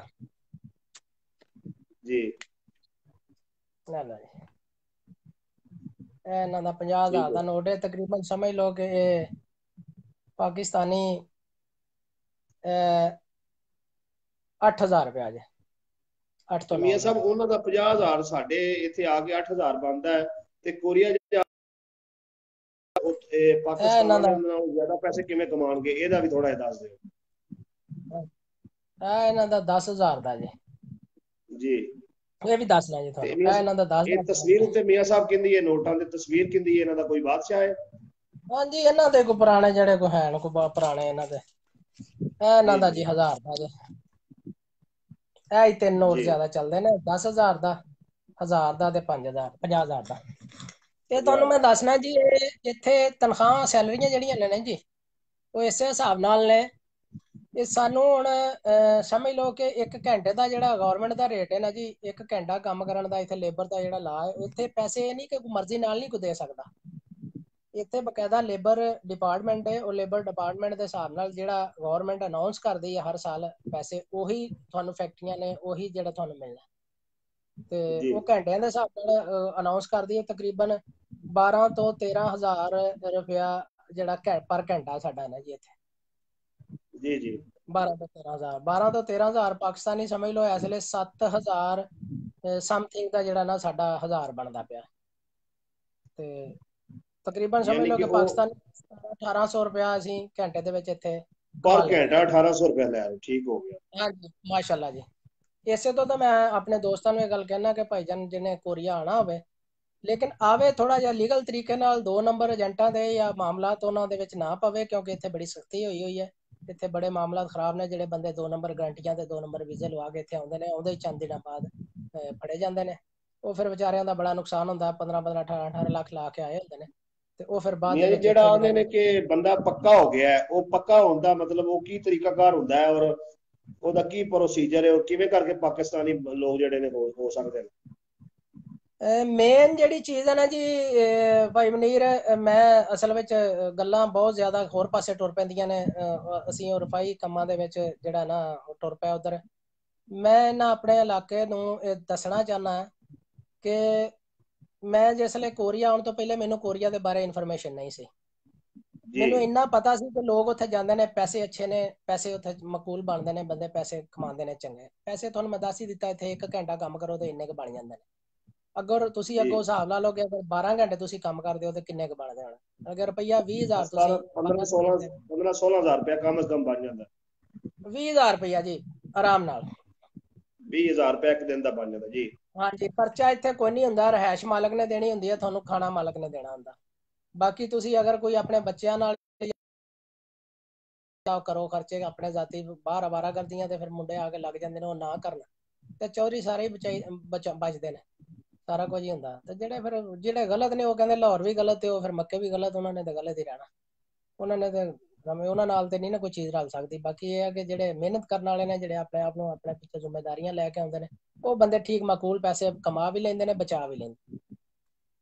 ਤੇ ਦੂਸਰੀ ਗੱਲ ਇਹ ਹੈ ਕਿ ਕੋਰੀਆ ਆਉਣ ਦਾ ਤਰੀਕਾ, ਮੈਂ ਟਾਈਮ ਹੁਣ ਤੁਹਾਡਾ ਲਵਾਂਗਾ ਥੋੜਾ ਜਿਹਾ, ਲੇਕਿਨ ਇਹ ਬੜਾ ਹੀ ਅੱਛਾ ਟੌਪਿਕ ਹੈ, ਇਹਦੇ ਉੱਤੇ ਮੈਂ ਹੁਣ ਥੋੜਾ ਜਿਹਾ ਦੱਸ ਹੀ ਦੇਵਾਂ ਬੰਦਿਆਂ ਨੂੰ। ਇਹ ਮੇਰਾ ਵੀਰ ਇੱਕ ਲੈਂਗੁਏਜ ਕੋਰਸ ਹੁੰਦਾ, ਕੋਰੀਅਨ ਲੈਂਗੁਏਜ ਕੋਰਸ। ਇੱਥੇ ਕਜ਼ਾਫੀ ਸਟੇਡੀਅਮ ਹੈ ਨਾ, ਇਹਦੇ ਨਾਲ ਹੀ ਇੱਥੇ ਜਿਹੜਾ ਦਫ਼ਤਰ ਹੈ ਓਵਰਸੀਜ਼ ਪਾਕਿਸਤਾਨ ਦਾ, ਉੱਥੇ ਆਪਣੀ ਰਜਿਸਟ੍ਰੇਸ਼ਨ ਕਰਾਓ। ਔਰ ਰਜਿਸਟ੍ਰੇਸ਼ਨ ਆਨਲਾਈਨ ਵੀ ਹੁੰਦੀ ਹੈ। ਮੈਂ ਅਕਸਰ ਆਪਣੀਆਂ ਪੋਸਟਾਂ ਦੇ ਵਿੱਚ ਉਹ ਜਿਹੜੀਆਂ ਜਦੋਂ ਦਰਖਾਸਤਾਂ ਆਉਂਦੀਆਂ ਨੇ, ਜਦੋਂ ਵੈਕੈਂਸੀਆਂ ਆਉਂਦੀਆਂ ਨੇ, ਉਹ ਮੈਂ ਸ਼ੇਅਰ ਹਮੇਸ਼ਾ ਹੀ ਕਰਨਾ। ਉਹ ਤਕਰੀਬਨ ਹਰ ਸਾਲ 5 ਤੋਂ 10,000 ਤੋਂ ਲੈ ਕੇ 5 ਤੋਂ 10,000 ਬੰਦਾ ਕੋਰੀਆ ਪਾਕਿਸਤਾਨ ਓਵਰਸੀਜ਼ ਮਿਨਿਸਟਰੀ ਤੋਂ ਲੈਂਦਾ ਹੈ। ਉਹਨਾਂ ਦੀ ਡਿਮਾਂਡ ਕੀ ਹੁੰਦੀ ਹੈ, ਉਹ ਕੋਈ ਉਹਦੇ 'ਚ ਉਹਨਾਂ ਨੂੰ ਸਪੈਸ਼ਲਿਸਟ ਬੰਦੇ ਨਹੀਂ ਚਾਹੀਦੇ ਹੁੰਦੇ, ਉਹਨਾਂ ਨੂੰ ਸਿਰਫ ਕੋਰੀਅਨ ਜ਼ਬਾਨ, ਕਿਉਂਕਿ ਇੱਥੇ ਆ ਕੇ ਤੁਹਾਨੂੰ ਮੈਂ ਪਹਿਲੇ ਇਸ ਚੀਜ਼ ਤੇ ਇਸ ਟੌਪਿਕ ਤੇ ਦੱਸਿਆ ਕਿ ਜ਼ੁਬਾਨ ਆਪਣੀ ਬੋਲਦੇ। ਇੱਥੇ ਆ ਕੇ ਜ਼ੁਬਾਨ ਦਾ ਥੋੜਾ ਜਿਹਾ ਮਸਲਾ ਬਣਦਾ, ਫਿਰ ਉਹ ਕੋਸ਼ਿਸ਼ ਕਰਦੇ ਨੇ ਕਿ ਜ਼ੁਬਾਨ ਸਾਡੀ ਕੋਈ ਥੋੜਾ ਬਹੁਤੀ ਬੰਦਾ ਪਿੱਛੋਂ ਸਿੱਖ ਕੇ ਆਵੇ, ਕਿਉਂਕਿ ਉਹਨਾਂ ਨੂੰ ਫਿਰ ਕੰਮ ਸਿਖਾਉਣ ਲੱਗੇ ਜਾਂ ਉਹਨਾਂ ਨੂੰ ਇੱਥੇ ਆ ਕੇ ਰਹਿਣ ਬਹਿਣ ਦਾ ਫਿਰ ਕੋਈ ਮਸਲਾ ਨਹੀਂ ਬਣਦਾ। ਮਾਲਕ ਉਹਨਾਂ ਨਾਲ ਫਿਰ ਗੱਲਬਾਤ ਕਰ ਲੈਂਦਾ ਸਾਰਾ। ਇਹ ਨਹੀਂ ਕਿ ਸਾਰੀ ਸਿੱਖ ਕੇ ਆਵੇ, ਲੇਕਿਨ ਉਹ ਕੋਰਸ ਹੁੰਦੇ ਨੇ, ਉਹਨਾਂ 'ਚ ਬੇਸਿਕਸ ਬੰਦਾ ਸਿੱਖ ਜਾਂਦਾ। ਤੇ ਹੁਣ ਤੇ ਉਹ ਗਵਰਨਮੈਂਟ ਇੱਥੇ ਉਹ ਮੇਰਾ ਖਿਆਲ ਹੈ ਕਿ ਉਹਨੂੰ ਕਹਿੰਦੇ ਯੂਨੀਵਰਸਿਟੀ ਬਿਲਕੁਲ ਇੱਥੇ ਲਾਹੌਰ ਹੀ ਹੈ, ਉਹ ਵੀ ਸਿਖਾਉਂਦੇ ਨੇ। ਪ੍ਰਾਈਵੇਟ ਹੋਈ ਤੇ ਇੱਥੇ ਘਰ ਘਰ ਵੀ ਬਣਾਈਆਂ ਹੋਵੇ, ਲੇਕਿਨ ਉਹਨਾਂ ਦਾ ਕੋਈ ਫਾਇਦਾ ਨਹੀਂ। ਉਹ ਜਿਹੜਾ ਇੱਥੇ ਗਵਰਨਮੈਂਟ ਨੇ, ਜਿਹੜੀ ਗਵਰਨਮੈਂਟ ਦੀ ਉਹ ਯੂਨੀਵਰਸਿਟੀ ਹੈ, ਜਿਹੜੀ ਕੀ ਨਾਂ ਹੈ ਯਾਰ, ਨਮਲ, ਇੱਥੇ ਉਹ ਇਸਲਾਮਾਬਾਦ ਵੀ, ਤੇ ਉਹਦੇ ਥਰੂ ਇਹ ਕੋਰਸ ਹੁੰਦਾ। ਉਹ ਕਰਕੇ ਉਸ ਤੋਂ ਬਾਅਦ ਉੱਥੇ ਰਜਿਸਟ੍ਰੇਸ਼ਨ ਹੋਈ ਹੋਵੇ, ਜਦੋਂ ਫਿਰ ਓਵਰਸੀਜ਼ ਮਿਨਿਸਟਰੀ ਤੋਂ ਬੰਦੇ ਮੰਗਦੇ ਨੇ, ਉਹ ਮੁਕੱਦਰ ਹੋਣ ਤੇ 10,000 ਬੰਦਾ 5,000 ਬੰਦਾ ਹਰ ਸਾਲ ਜਾਂਦਾ। ਤੇ ਉਹ ਜਨਾਬ 5 ਸਾਲ ਦਾ ਵੀਜ਼ਾ ਹੁੰਦਾ।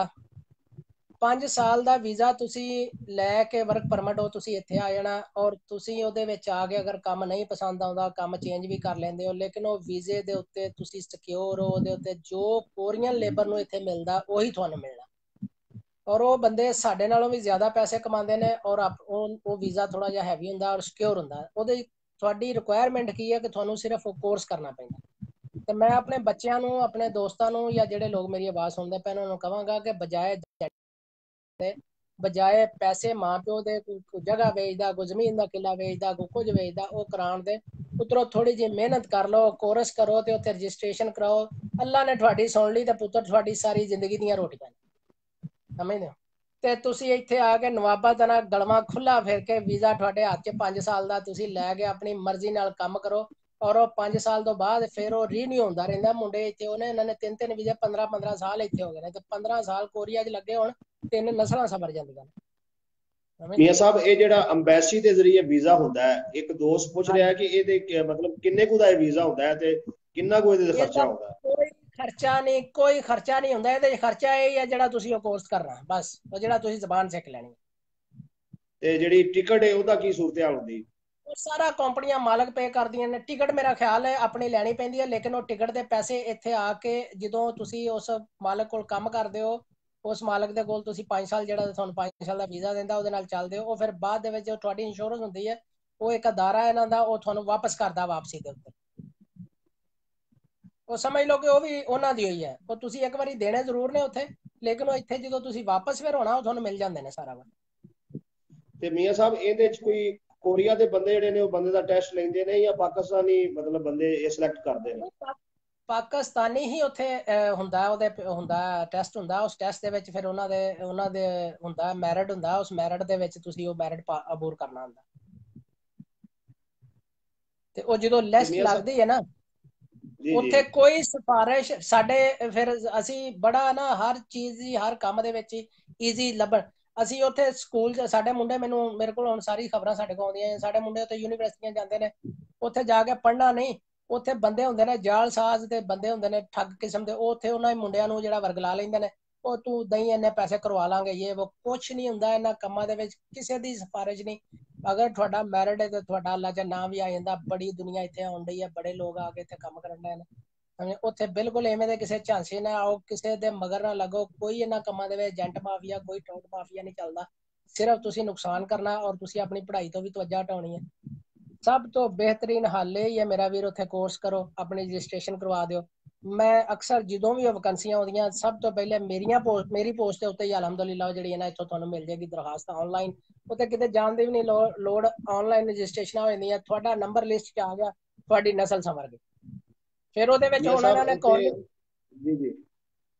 ਕੋਰੀਅਨ ਗਵਰਨਮੈਂਟ ਨੇ ਹੋਰ ਸਹੂਲਤਾਂ ਉਹਦੇ ਵਿੱਚ ਮਲਕ ਸਾਹਿਬ ਦੇ ਛੱਡੀਆਂ ਨੇ। ਇੱਥੇ ਆ ਕੇ ਉਹ ਹੁੰਦਾ E9 ਵੀਜ਼ਾ ਮਿਲਦਾ ਉੱਥੋਂ, ਜਿਹੜਾ ਉਹ ਦਿੰਦੇ ਨੇ ਨਾ, ਉਹ ਲੇਬਰ ਵੀਜ਼ਾ ਵਰਕ ਪਰਮਿਟ ਜਿਹਨੂੰ ਆਉਂਦੇ ਨੇ, ਉਹ E9 ਵੀਜ਼ਾ ਹੁੰਦਾ 5 ਸਾਲ ਦਾ। ਉਹ ਤੁਸੀਂ ਇੱਥੇ ਆ ਕੇ ਜਦੋਂ 5 ਸਾਲ ਰਹਿੰਦੇ ਹੋ ਇੱਕ ਜਗ੍ਹਾ ਤੇ ਕੰਮ ਕਰਦੇ ਹੋ ਨਾ, ਫਿਰ ਇਹਨਾਂ ਨੇ ਉਸ ਬੰਦੇ ਨੂੰ ਅੱਗੇ ਚਾਂਸ ਹੁਣ ਦੇ ਰਹੇ ਨੇ। ਪਹਿਲੇ ਨਹੀਂ ਸੀ ਹੈਗਾ, ਹੁਣ ਹੀ ਸ਼ੁਰੂ ਹੋਇਆ ਕੰਮ।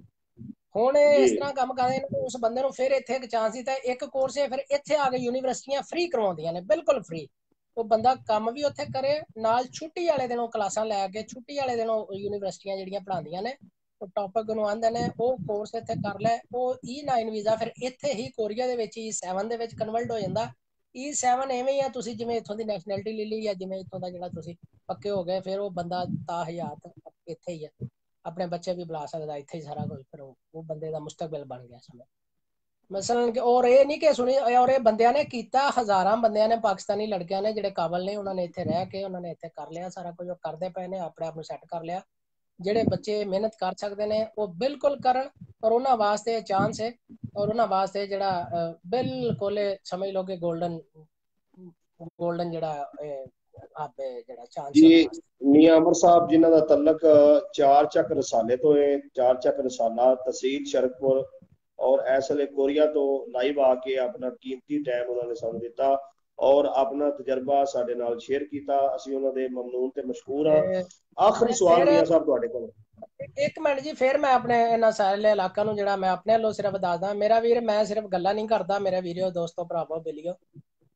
ਕੋਰੀਆ ਦੇ ਵਿੱਚ ਜਿਹੜਾ ਬੰਦਾ ਇੰਟਰ ਹੋ ਜਾਂਦਾ ਹੈ, ਜਿਹੜਾ ਬੰਦਾ ਉਹਨੂੰ ਕਿਸੇ ਕਿਸਮ ਦੀ ਮੁਸ਼ਕਲ ਹੋਵੇ, ਮੈਂ ਆਪਣਾ ਨੰਬਰ ਇੱਥੇ ਸ਼ੇਅਰ ਕਰ ਦੇਣਾ। ਉਹ ਬੰਦਾ ਮੇਰੇ ਨਾਲ ਵੀਰ, ਹਾਂ ਇੱਥੇ ਇਹ ਨਹੀਂ ਕਿ ਇੱਥੇ ਜ਼ਾਹਰ ਆ ਕਿ ਮੈਂ ਕਿਹੜਾ ਇੱਥੇ ਮਿਨਿਸਟਰ ਆ, ਮੈਂ ਵੀ ਇੱਥੇ ਇੱਕ ਮਜ਼ਦੂਰ ਹਾਂ, ਲੇਕਿਨ ਮੈਂ ਇਹੀ ਕਰ ਸਕਦਾ ਕਿ ਰਿਹਾਇਸ਼ ਦਾ ਕਿਸੇ ਬੰਦੇ ਨੂੰ ਮਸਲਾ ਹੋਵੇ। ਨਵੇਂ ਆਏ ਇੱਥੇ ਇਹੀ ਮਸਲਾ ਹੁੰਦਾ ਕਿ ਰਿਹਾਇਸ਼ ਨਹੀਂ ਅਵੇਲ ਹੁੰਦੀ, ਅੱਗੋਂ ਕੋਈ ਬੰਦਾ ਲੈਣ ਨਹੀਂ ਆਉਂਦਾ ਕਿਉਂਕਿ ਜ਼ਬਾਨ ਨਹੀਂ ਆਉਂਦੀ ਹੁੰਦੀ, ਐਵੇਂ ਦੇ ਮਸਲੇ ਹੁੰਦੇ ਨੇ। ਕੰਮ ਦਾ ਸਿਲਸਿਲਾ ਹੁੰਦਾ ਕਿ ਬੰਦਾ ਨਵਾਂ ਆਉਂਦਾ, ਉਹਨੂੰ ਜਲਦੀ ਤੋਂ ਜਲਦੀ ਕੰਮ ਚਾਹੀਦਾ ਹੁੰਦਾ। ਮੇਰਾ ਵੀਰ ਅਲਹਮਦੁਲਿਲਾ ਕੰਮ ਤੇ ਵੀ ਬੰਦਿਆਂ ਨੂੰ ਲਵਾਈਦਾ ਤੇ ਅਸੀਂ ਕੋਲ ਵੀ ਰੱਖ ਸਕਦੇ ਹਾਂ। ਜਿਹੜਾ ਬੰਦਾ ਆਵੇ, ਮੇਰਾ ਘਰ, ਮੇਰਾ ਦਿਲ, ਮੇਰਾ ਖਰਚਾ ਉਹਦੇ ਵਾਸਤੇ ਹਾਜ਼ਰ ਹੈ ਔਰ ਬੇਲੌਸ ਹਾਜ਼ਰ ਹੈ। ਮੈਂ ਕਦੀ ਜ਼ਿੰਦਗੀ ਦੇ ਵਿੱਚ ਕੋਈ ਬੰਦਾ ਮੇਰੇ ਉੱਤੇ ਇਹ ਨਹੀਂ ਕਰ ਸਕਦਾ ਮੈਂ ਕਿਸੇ ਬੰਦੇ ਦੇ ਕੱਪੜੇ ਲਾਏ ਹੋਣ, ਕਿਸੇ ਬੰਦੇ ਕੋਲ 1 ਰੁਪਈਆ, ਜਿੰਨੇ ਜੋਗਾ ਆਪਣੀ ਜੇਬ ਚੋਂ ਖਰਚ ਕੇ ਅਲਹਮਦੁਲਿਲਾ ਉਸ ਬੰਦੇ ਵਾਸਤੇ ਬਿਹਤਰੀ ਕਰਾਂਗਾ। ਔਰ ਮੈਂ ਅਲਹਮਦੁਲਿਲਾ ਹਾਜ਼ਰ ਹਾਂ ਜਿੰਨੀ ਦੇਰ ਮੈਂ ਕੋਰੀਆ ਦੇ ਵਿੱਚ। ਮੇਰਾ ਐਲਾਨ ਹੈ ਆਪਣੇ ਅਹਲੇ ਇਲਾਕਾ ਵਾਸਤੇ, ਕੋਈ ਹੋਰ ਵੀ ਸਾਈਡ ਦਾ ਵੀ ਸੁਣਦਾ ਹੋਵੇ, ਕੋਈ ਇਲਾਕਾ ਨਹੀਂ, ਮੈਂ ਆਪਣੇ तमाम ਪਾਕਿस्तानी ਭਰਾਵਾਂ ਵਾਸਤੇ ਕੋਈ ਬੰਦਾ ਵੀ ਮੇਰੇ ਨਾਲ ਰਾਬਤਾ ਕਰ ਸਕਦਾ। ਜੀ ਮਿਹਰਬਾਨੀ, ਇਸ ਵੀਡੀਓ ਨੂੰ ਜ਼ਿਆਦਾ ਤੋਂ ਜ਼ਿਆਦਾ ਸਾਰੇ ਦੋਸਤਾਂ ਨੇ ਸ਼ੇਅਰ ਕਰਨਾ ਹੈ ਤਾਂ ਕਿ ਸਾਰੇ ਅਹਲੇ ਇਲਾਕਾ ਨੂੰ, ਸਾਰੇ ਪਾਕਿਸਤਾਨੀਆਂ ਨੂੰ ਜਿਹੜਾ ਮੀਆਂ ਸਾਹਿਬ ਦਾ ਜਿਹੜਾ ਇੱਕ ਕੀਮਤੀ ਗੁਫ਼ਤਗੂ ਸੀ, ਇੱਕ ਕੀਮਤੀ ਇੰਟਰਵਿਊ ਸੀ, ਉਹਦੇ ਤੋਂ ਆਗਾਹ ਹੋ ਜਾਏ ਔਰ ਹਰ ਬੰਦਾ ਇਹ ਸਮਝ ਜਾਵੇ ਕਿ ਕੋਰੀਆ ਦਾ ਵੀਜ਼ਾ ਕਿਸ ਤਰੀਕੇ ਨਾਲ ਹਾਸਲ ਕਰਨਾ ਹੈ ਔਰ ਫਰਾਡੀਆਂ ਤੋਂ, ਏਜੰਟਾਂ ਤੋਂ ਕਿਵੇਂ ਬਚਣਾ ਹੈ। ਔਰ ਇਸ ਵੀਡੀਓ 'ਚ ਮਜ਼ੀਦ ਉਹਨਾਂ ਨੇ ਸਾਨੂੰ ਦੱਸਿਆ ਕਿ ਕੋਰੀਆ ਦਾ ਨਿਜ਼ਾਮ ਕਿਵੇਂ ਦਾ, ਕੋਰੀਆ ਦੀ ਮਈਸ਼ਤ ਕੀ ਹੈ, ਕੋਰੀਆ 'ਚ ਆਬੋ ਹਵਾ ਕਿਵੇਂ ਦੀ ਹੈ, ਕੋਰੀਆ ਦੀਆਂ ਖੇਡਾਂ ਕਿਵੇਂ ਦੀਆਂ ਨੇ। ਆਖਰੀ ਸਵਾਲ ਮੀਆਂ ਸਾਹਿਬ ਤੁਹਾਡੇ ਕੋਲ, ਕਿਉਂਕਿ ਅਜੇ ਸਾਡੇ ਇਲਾਕੇ ਦੇ ਨੌਜਵਾਨ ਜਿਹੜੇ ਨੇ ਕਾਲਜ 'ਚ ਜਾ ਕੇ ਅਕਸਰ ਜਿਹੜੇ ਨੇ ਉਹ ਨਸ਼ੇ ਤੇ ਲੱਗ ਗਏ ਨੇ, ਅਕਸਰ ਬਦਮਾਸ਼ੀ ਤੇ ਲੱਗ ਗਏ ਨੇ, ਅਕਸਰ ਸਿਆਸੀ ਵਿੰਗ ਬਣਾ ਕੇ ਸਿਆਸਤਦਾਨਾਂ ਦੀ ਵਜ੍ਹਾ ਤੋਂ ਆਪਸ ਵਿੱਚ ਇੱਕ ਦੂਜੇ ਦੇ ਨਾਲ ਦੁਸ਼ਮਣੀਆਂ ਪਾਲ ਰਹੇ ਨੇ। ਤੇ ਹਾਂਜੀ ਹਾਂਜੀ ਤੁਸੀਂ ਕਿਉਂਕਿ ਪਾਕਿਸਤਾਨ ਵਿੱਚ ਜ਼ਿੰਦਗੀ ਦਾ ਇੱਕ ਹਿੱਸਾ ਗੁਜ਼ਾਰਿਆ ਹੈ, ਆਪਣੀ ਜਵਾਨੀ ਗੁਜ਼ਾਰੀ ਹੈ, ਉਸ ਤੋਂ ਬਾਅਦ ਬਾਹਰ ਜਾ ਕੇ ਜਿਹੜਾ ਉਹ 15 ਮਤਲਬ 10-15 ਮੁਲਕ ਤੁਸੀਂ ਫਿਰੇ ਹੋ, ਤੇ ਇਸ ਸਾਰੀ ਜ਼ਿੰਦਗੀ ਦਾ ਤਜਰਬੇ ਦਾ ਨਿਚੋੜ ਸਾਨੂੰ ਇਹ ਦਿਓ, ਇਹ ਜਿਹੜੇ ਨੌਜਵਾਨ ਆਪਣਾ ਵਕਤ ਬਦਮਾਸ਼ੀ ਦੇ ਅੰਦਰ, ਨਸ਼ੇ ਦੇ ਅੰਦਰ ਔਰ ਸਿਆਸੀ ਗਰੁੱਪ ਬੰਦੀਆਂ ਬਣਾ ਕੇ ਉਹਦੇ 'ਚ ਜ਼ਾਇਆ ਕਰ ਰਹੇ ਨੇ, ਇਹਨਾਂ ਦਾ ਇਹ ਅੰਜਾਮ ਕੀ ਹੋਵੇਗਾ ਔਰ ਇਹ ਕਿਵੇਂ ਆਪਣੇ ਆਪ ਨੂੰ ਬਿਹਤਰ ਕਰ ਸਕਦੇ ਨੇ, ਇਹਨਾਂ ਦੇ ਬਾਰੇ ਨੌਜਵਾਨਾਂ ਨੂੰ ਤੁਹਾਡਾ ਕੀ ਮੈਸੇਜ ਹੈ? ਮਲਕ ਸਾਹਿਬ, ਮੈਂ ਵੀ ਇਸੇ ਸਿਸਟਮ ਦੇ ਵਿੱਚੋਂ ਹੀ ਗਿਆ, ਇਹਨਾਂ ਲੋਕਾਂ ਦਾ ਹੀ ਮੈਂ ਹਿੱਸਾ ਸਾਂ। ਮੈਂ ਵੀ ਇੰਜ ਦਾ ਹੀ ਜ਼ਾਹਰਾ, ਜਿਵੇਂ ਦਾ ਮਾਹੌਲ ਹੋਵੇ, ਜਿਵੇਂ ਦੀ ਸੋਬਤ ਹੋਵੇ, ਬੰਦਾ ਉਂਝ ਦਾ ਹੀ ਹੁੰਦਾ। ਮੈਂ ਵੀ ਇੰਜ ਦੇ ਹੀ ਇਹ ਸਾਰੇ ਚੱਕਰ ਕਰਦਾ ਗਿਆ ਇੱਥੋਂ, ਲੇਕਿਨ ਬਾਹਰ ਜਾ ਕੇ ਬਾਹਰ ਦੀ ਦੁਨੀਆ ਵੇਖੀ। ਮੈਨੂੰ ਇੱਕ ਅਰਸਾ ਹੁਣ ਪ੍ਰਦੇਸ਼ ਦੇ ਵਿੱਚ ਹੋ ਗਿਆ, ਲੋਕ ਜਾਣਦੇ ਨੇ ਮੈਨੂੰ। ਇੱਥੇ ਸਾਡੇ ਮੁਆਸ਼ਰੇ ਤੇ ਇਹਨਾਂ ਮੁਆਸ਼ਰਿਆਂ 'ਚ ਇਹੀ ਫਰਕ ਹੈ, ਜਿਹੜੇ ਲੋਕ ਆਪਣੇ ਮੁਆਸ਼ਰੇ ਨਾਲ, ਆਪਣੇ ਲੋਕਾਂ ਨਾਲ, ਆਪਣੇ ਮੁਲਕ ਨਾਲ ਸਿੰਸੀਅਰ ਹੁੰਦੇ ਨੇ ਨਾ, ਉਹ ਇਹਨਾਂ ਪਾਸਿਆਂ ਨੂੰ ਨਹੀਂ ਟੁਰਦੇ। ਸਾਡੀ ਬਦਬਖਤੀ ਜਾਂ ਸਾਡੀ ਪਸਤੀ ਦਾ, ਸਾਡੇ ਜ਼ਵਾਲ ਦਾ ਸਬਬ ਹੀ ਇਹ ਚੀਜ਼ਾਂ ਕਿ ਅਸੀਂ ਹਰ ਕੰਮ ਦੇ ਵਿੱਚ ਗੈਂਗਬਾਜ਼ੀ, ਹਰ ਕੰਮ ਦੇ ਵਿੱਚ ਮਾਫੀਆਬਾਜ਼ੀ, ਔਰ ਹਰ ਕੰਮ ਦੇ ਵਿੱਚ 4 ਜੀ ਨਾਲ ਲਾ ਕੇ ਅਸੀਂ ਆਨੇ ਆ ਵੀ ਬਸ ਚੌਧਰਪੁਣਾ ਹੋਵੇ, ਮਰਦੀ ਸਾਰੀ ਦੁਨੀਆ ਮਰ ਜਾ, ਮੇਰੀ ਬੱਲੇ ਬੱਲੇ ਰਵੇ, ਤੇ ਅਸੀਂ ਆਪਣਾ ਮਰਨਾ ਭੁੱਲੇ ਹੋਏ ਆ। ਆਖਰ ਹੋਣਾ ਮਿੱਟੀ ਹੈ ਮੇਰਾ ਵੀਰ। ਤੇ ਲੋਕ, ਮੈਂ ਇਹ ਨਹੀਂ ਕਹਿੰਦਾ ਕਿ ਸਾਰੇ ਹੀ ਲੋਕ ਚੰਗੇ ਕੰਮ ਹੀ ਕਰਦੇ ਨੇ, ਤੁਹਾਡੇ ਵਰਗੇ ਮਾਸ਼ਾਅੱਲਾ ਜਿਹੜੇ ਲੋਕਾਂ ਦਾ ਖਿਆਲ ਕਰਦੇ ਨੇ, ਆਪਣੀ ਹੈਸੀਅਤ ਤੋਂ ਵੱਧ ਕੇ ਕਰਦੇ ਨੇ, ਵਸਾਇਲ ਨਾ ਹੋਣ ਦੇ ਬਾਵਜੂਦ ਫਿਰ ਵੀ ਜਿਹੜਾ ਸੋਚ ਕਹਿੰਦੇ ਨਹੀਂ ਆਪਣੇ ਕੋਲ ਨਾ ਹੋਵੇ, ਕਮ ਸੇ ਕਮ ਸੋਚ ਤੇ ਅੱਲਾ ਨੇ ਦਿੱਤੀ, ਸੋਚ ਹੀ ਚੰਗੀ ਰੱਖ ਲਓ, ਹੋਰ ਕੁਝ ਨਹੀਂ ਰੱਖਣਾ ਤੁਸੀਂ। ਪੈਸਾ ਨਹੀਂ ਵੀ ਤੇ ਕਮ ਸੇ ਕਮ ਸੋਚ ਜਾਂ ਆਪਣਾ ਇਖਲਾਕ ਹੀ ਲੋਕਾਂ ਨੂੰ ਦੇ ਦਿਓ। ਤੇ ਇਸ ਕਰਕੇ ਸਾਨੂੰ ਇਹ ਚੀਜ਼ਾਂ ਬਦਲਣੀਆਂ ਚਾਹੀਦੀਆਂ ਮੇਰਾ ਵੀਰ। ਅਗਰ ਇਹ ਅਸੀਂ ਨਾ ਬਦਲੀਆਂ, ਸਾਡਾ ਮੁਆਸ਼ਰਾ ਵੀ ਤਬਾਹ ਹੋ ਜਾਏਗਾ, ਸਾਡਾ ਮੁਲਕ ਵੀ ਤਬਾਹ ਹੋ ਜਾਏਗਾ, ਸਾਡੇ ਲੋਕ ਤੇ ਫਿਰ ਹੋਣੇ ਹੀ ਹੋਣੇ ਨੇ। ਤੇ ਮੇਰਾ, ਅਸੀਂ ਤੇ ਵੀਰ ਦੁਆ ਹੀ ਕਰ ਸਕਦੇ ਹਾਂ, ਕਿਸੇ ਨਾਲ ਲੜ ਨਹੀਂ ਸਕਦੇ, ਕਿਸੇ ਦਾ ਤਰਲਾ ਹੀ ਕਰ ਸਕਦੇ ਹਾਂ ਕਿ ਇਹ ਹਰ ਬੰਦੇ ਨੇ ਹਿੱਸਾ ਪਾਉਣਾ ਤੇ ਇਹ ਚੀਜ਼ ਵੀਰ ਬਦਲਣੀ ਹੈ, ਨਹੀਂ ਤੇ ਕੋਈ ਨਹੀਂ ਬਦਲਣੀ ਵੀਰੋ। ਸਮਝਦੇ ਹੋ? ਹਰ ਬੰਦਾ ਇਹ ਤੇ ਜੇ ਇਹ ਹਿੱਸਾ ਪਾਏਗਾ, ਹਰ ਬੰਦਾ ਆਪਣੇ ਆਪ ਨੂੰ ਵੇਖੇਗਾ ਕਿ ਮੈਂ ਕੀ ਕਰਨ ਡਿਆ, ਆਪਣੇ ਘਰ ਦੇ ਵਿੱਚ ਤੋਂ ਹੀ ਆਪਣੇ ਆਪ ਨੂੰ ਜਿਹੜਾ ਭਲਾ ਸ਼ੁਰੂ ਕਰੋ। ਸਮਝਦਾ? ਤੇ ਇਨਸ਼ਾਅੱਲਾ ਤਾਲਾ ਜਦੋਂ ਆਪਣੇ ਘਰ ਤੋਂ, ਆਪਣੇ ਲੋਕਾਂ ਨਾਲ, ਆਪਣੇ ਰਿਸ਼ਤੇਦਾਰਾਂ ਨਾਲ, ਮਹੱਲੇਦਾਰਾਂ ਨਾਲ, ਫਿਰ ਉਸ ਤੋਂ ਬਾਅਦ ਪਿੰਡ ਵਾਲਿਆਂ ਨਾਲ, ਸ਼ਹਿਰ ਵਾਲਿਆਂ ਨਾਲ, ਤੇ ਹਰ ਸ਼ੈ ਇੰਜ ਬਦਲਣੀ ਹੈ। ਜੇ ਸਿਰਫ ਬੰਦਾ ਇਹੀ ਕਵੇ ਨਾ ਕਿ ਮੈਂ ਜਨਾਬ ਬਸ ਮੈਂ ਹੀ ਆ, ਮੈਂ, ਤੇ ਇਹਦੇ ਨਾਲ ਨਾ ਕੁਝ ਬਦਲਣਾ, ਜੇ ਨਾ ਮੁਆਸ਼ਰਾ ਬਦਲਣਾ, ਤੇ ਅਸੀਂ ਦਿਨ ਬ ਦਿਨ ਜ਼ਵਾਲ ਦੇ ਉਸ ਹੱਦ ਤੱਕ ਚਲੇ ਜਾਣਾ ਕਿ ਸਾਨੂੰ ਲੋਕਾਂ ਨੇ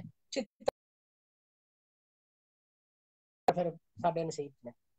ਮੀਆਂ ਸਾਹਿਬ, ਤੁਸੀਂ ਆਪਣੇ ਪਿੰਡ ਦੇ ਲੋਕਾਂ ਨੂੰ ਜਾਂ ਆਪਣੀ ਫੈਮਿਲੀ 'ਚ ਕਿਸੇ ਆਪਣੇ ਅਜ਼ੀਜ਼ ਨੂੰ ਕੋਈ ਮੈਸੇਜ ਦੇਣਾ ਚਾਹੋ ਸਾਡੇ ਜ਼ਰੀਏ? ਪਿੰਡ ਤੇ ਜੀ ਅਲਹਮਦੁਲਿਲਾ ਮੇਰੇ ਨਾਲ ਕੀਪ ਐਂਡ ਟੱਚ ਰਹਿੰਦੇ ਨੇ। ਅਲਹਮਦੁਲਿਲਾ ਤੁਹਾਡਾ ਵੀਰ ਜਿਹੜਾ ਹਰ ਦਿਲ ਅਜ਼ੀਜ਼ ਹੈ, ਤੇ ਲੋਕ ਅਲਹਮਦੁਲਿਲਾ ਪਿਆਰ ਕਰਦੇ ਨੇ। ਤੇ 4 ਚੱਕਰ ਸਾਲੇ ਦੇ ਵਿੱਚ ਇੱਕ ਅੱਲਾ ਦਾ ਸ਼ੁਕਰ ਹੈ ਇੱਕ ਨਾਂ ਹੈ ਵੀਰ। ਤੇ ਮੈਂ ਆਪਣੇ ਲੋਕਾਂ ਨਾਲ ਰਾਬਤਾ ਹੀ ਰਹਿਣਾ। ਤੇ ਐਵੇਂ ਫਿਰ ਗੱਲਾਂ ਕੀਤੀਆਂ, ਉਹ ਆਂਦੇ ਨੇ ਕਿ ਬੰਦਾ ਕੁਝ ਲਫ਼ਜ਼ ਐਸੇ ਨਿਕਲ ਜਾਂਦੇ ਨੇ ਜਿਹੜੇ ਹੋ ਸਕਦਾ ਕਿਸੇ ਦੀ ਦਿਲ ਆਜ਼ਾਰੀ ਜਾਂ ਕਿਸੇ ਨੂੰ ਹੋ ਜਾਏ। ਚਲੋ ਤੇ ਅੱਲਾਹ ਤਾਲਾ ਜੀ ਤੁਹਾਨੂੰ ਬਸਦਾ ਪਿਆਰ ਰੱਖੇ ਕਰਨਾ ਤੁਹਾਨੂੰ। ਮੈਂ ਨਾ ਕਿ ਮੇਰੀ ਮੁਸਕਰਾਹਟ ਦੇ ਨਾਲ ਹਰ ਬੰਦਾ ਮੁਸਕਰਾਵੇ। ਮੇਰੇ ਮੈਂ ਅੱਲਾ ਨੇ ਜਿਵੇਂ ਮੈਨੂੰ ਖੁਸ਼ ਰੱਖਿਆ, ਹਰ ਬੰਦਾ ਇੰਜ ਹੀ ਖੁਸ਼ ਰਵੇ, ਮੇਰੇ ਤੋਂ ਵੀ ਵੱਧ ਕੇ ਰਵੇ, ਮੇਰੀ ਤੇ ਹਮੇਸ਼ਾ ਇਹ ਦੁਆ। ਇਲਾਹੀ ਆਮੀਨ ਜੀ, ਇਲਾਹੀ ਆਮੀਨ। ਟਾਈਮ ਦੇਣ ਦਾ ਬਹੁਤ ਸ਼ੁਕਰੀਆ ਜੀ। ਅੱਲਾਹ ਪਾਕ ਤੁਹਾਨੂੰ ਆਪਣੇ ਹਿਫਜ਼ੋ ਮਾਨ 'ਚ ਰੱਖੇ। ਇਨਸ਼ਾਅੱਲਾ ਅਗਲਾ ਸੈਸ਼ਨ ਜਿਹੜਾ ਦੁਬਾਰਾ ਜਲਦ ਤੁਹਾਡੇ ਨਾਲ ਕੀਤਾ ਜਾਏਗਾ, ਜਿਹਦੇ 'ਚ ਮਜ਼ੀਦ ਕੁਝ ਸਵਾਲਾਤ ਕੀਤੇ ਜਾਣਗੇ। ਜਜ਼ਾਕ ਅੱਲਾਹ, ਬਹੁਤ ਸ਼ੁਕਰੀਆ ਮੀਆਂ ਅਮਰ ਸਾਹਿਬ। ਇਹ ਮੀਆਂ ਅਮਰ ਸਾਹਿਬ ਨੇ ਜਿਹੜੇ 4 ਚੱਕ ਰਸਾਲਾ, ਤਹਿਸੀਲ ਸ਼ਰਕਪੁਰ ਦੇ ਰਹਿਣ ਵਾਲੇ ਨੇ, ਔਰ ਇਸ ਵੇਲੇ ਕੋਰੀਆ ਤੋਂ ਲਾਈਵ ਆ ਕੇ ਸਾਡੇ ਨਾਲ ਗੁਫ਼ਤਗੂ ਕਰ ਰਹੇ ਸਨ। ਸਾਰੇ ਦੋਸਤਾਂ ਦੀ ਗੁਜ਼ਾਰਿਸ਼ ਹੈ ਇਸ ਵੀਡੀਓ ਨੂੰ ਮੁਕੰਮਲ ਵੇਖੋ, ਕਮੈਂਟ ਕਰੋ, ਸ਼ੇਅਰ ਕਰੋ, ਲਾਈਕ ਕਰੋ, ਤਾਂ ਕਿ ਕੀਮਤੀ ਗੁਫ਼ਤਗੂ ਇਹ ਮੀਆਂ ਸਾਹਿਬ ਦਾ ਤਜਰਬਾ ਜਿਹੜਾ ਹੈ ਉਹ ਸਾਰੇ ਅਹਿਲੇ ਇਲਾਕਾ ਤੱਕ, ਤਹਿਸੀਲ ਸ਼ਰਕਪੁਰ, ਜ਼ਿਲ੍ਹਾ ਸ਼ੇਖੂਪੁਰਾ, ਪੂਰਾ ਪੰਜਾਬ, ਪੂਰਾ ਪਾਕਿਸਤਾਨ, ਔਰ ਪਾਕਿਸਤਾਨ ਤੋਂ ਬਾਹਰ ਵੀ ਜਿਹੜੇ ਪਾਕਿਸਤਾਨੀ ਲੋਕ ਮੌਜੂਦ ਨੇ, ਸਾਰਿਆਂ ਤੱਕ ਪਹੁੰਚ ਜਾਏ। ਬਹੁਤ ਮਿਹਰਬਾਨੀ, ਵੀਡੀਓ ਨੂੰ ਸ਼ੇਅਰ ਕਰ ਦਿਓ। ਜਜ਼ਾਕ ਅੱਲਾਹ। अस्सलाम वालेकुम मियां साहब, अल्लाह हाफिज। पाकिस्तान जिंदाबाद, पाक फौज जिंदाबाद। ਕਮੈਂਟ ਕਰਨ ਲੱਗਾ ਤੁਹਾਡੇ ਇਹਦੇ ਵਿੱਚ, ਤੇ ਅੱਲਾ ਜਾ ਸਾਰੇ ਦੋਸਤ ਜਿਹੜਾ ਜਿਹਨੂੰ ਕਿਸੇ ਨੂੰ ਕੋਈ ਜ਼ਰੂਰਤ ਹੋਵੇ ਜਾਂ ਇਨਫੋਰਮੇਸ਼ਨ ਲੈਣੀ ਹੋਵੇ ਮੇਰੇ WhatsApp जी ਤੇ भेज बेहतर मियां साहब। मियां साहब अपना नंबर दे रहे हैं अहले इलाका, जो किसी ਨੂੰ ਕੋਈ ਸਵਾਲ ਕਰਨਾ ਹੋਵੇ, ਕੋਈ ਮਸ਼ਵਰਾ ਲੈਣਾ ਹੋਵੇ, ਉਹ ਮੀਆਂ ਸਾਹਿਬ ਆਪਣਾ WhatsApp ਨੰਬਰ ਦੇ ਰਹੇ ਨੇ, ਉਹਨਾਂ ਨਾਲ ਰਾਬਤਾ ਕਰਕੇ ਤੇ ਉਹਨਾਂ ਨਾਲ ਤੁਸੀਂ ਮਸ਼ਵਰਾ ਕਰ ਸਕਦੇ ਹੋ। ਓਕੇ ਜੀ, ਅੱਲਾ ਹਾਫਿਜ਼ ਜੀ, ਖੁਸ਼ ਰਹੋ ਸਾਰੇ। ਅੱਲਾਹ ਹਾਫਿਜ਼।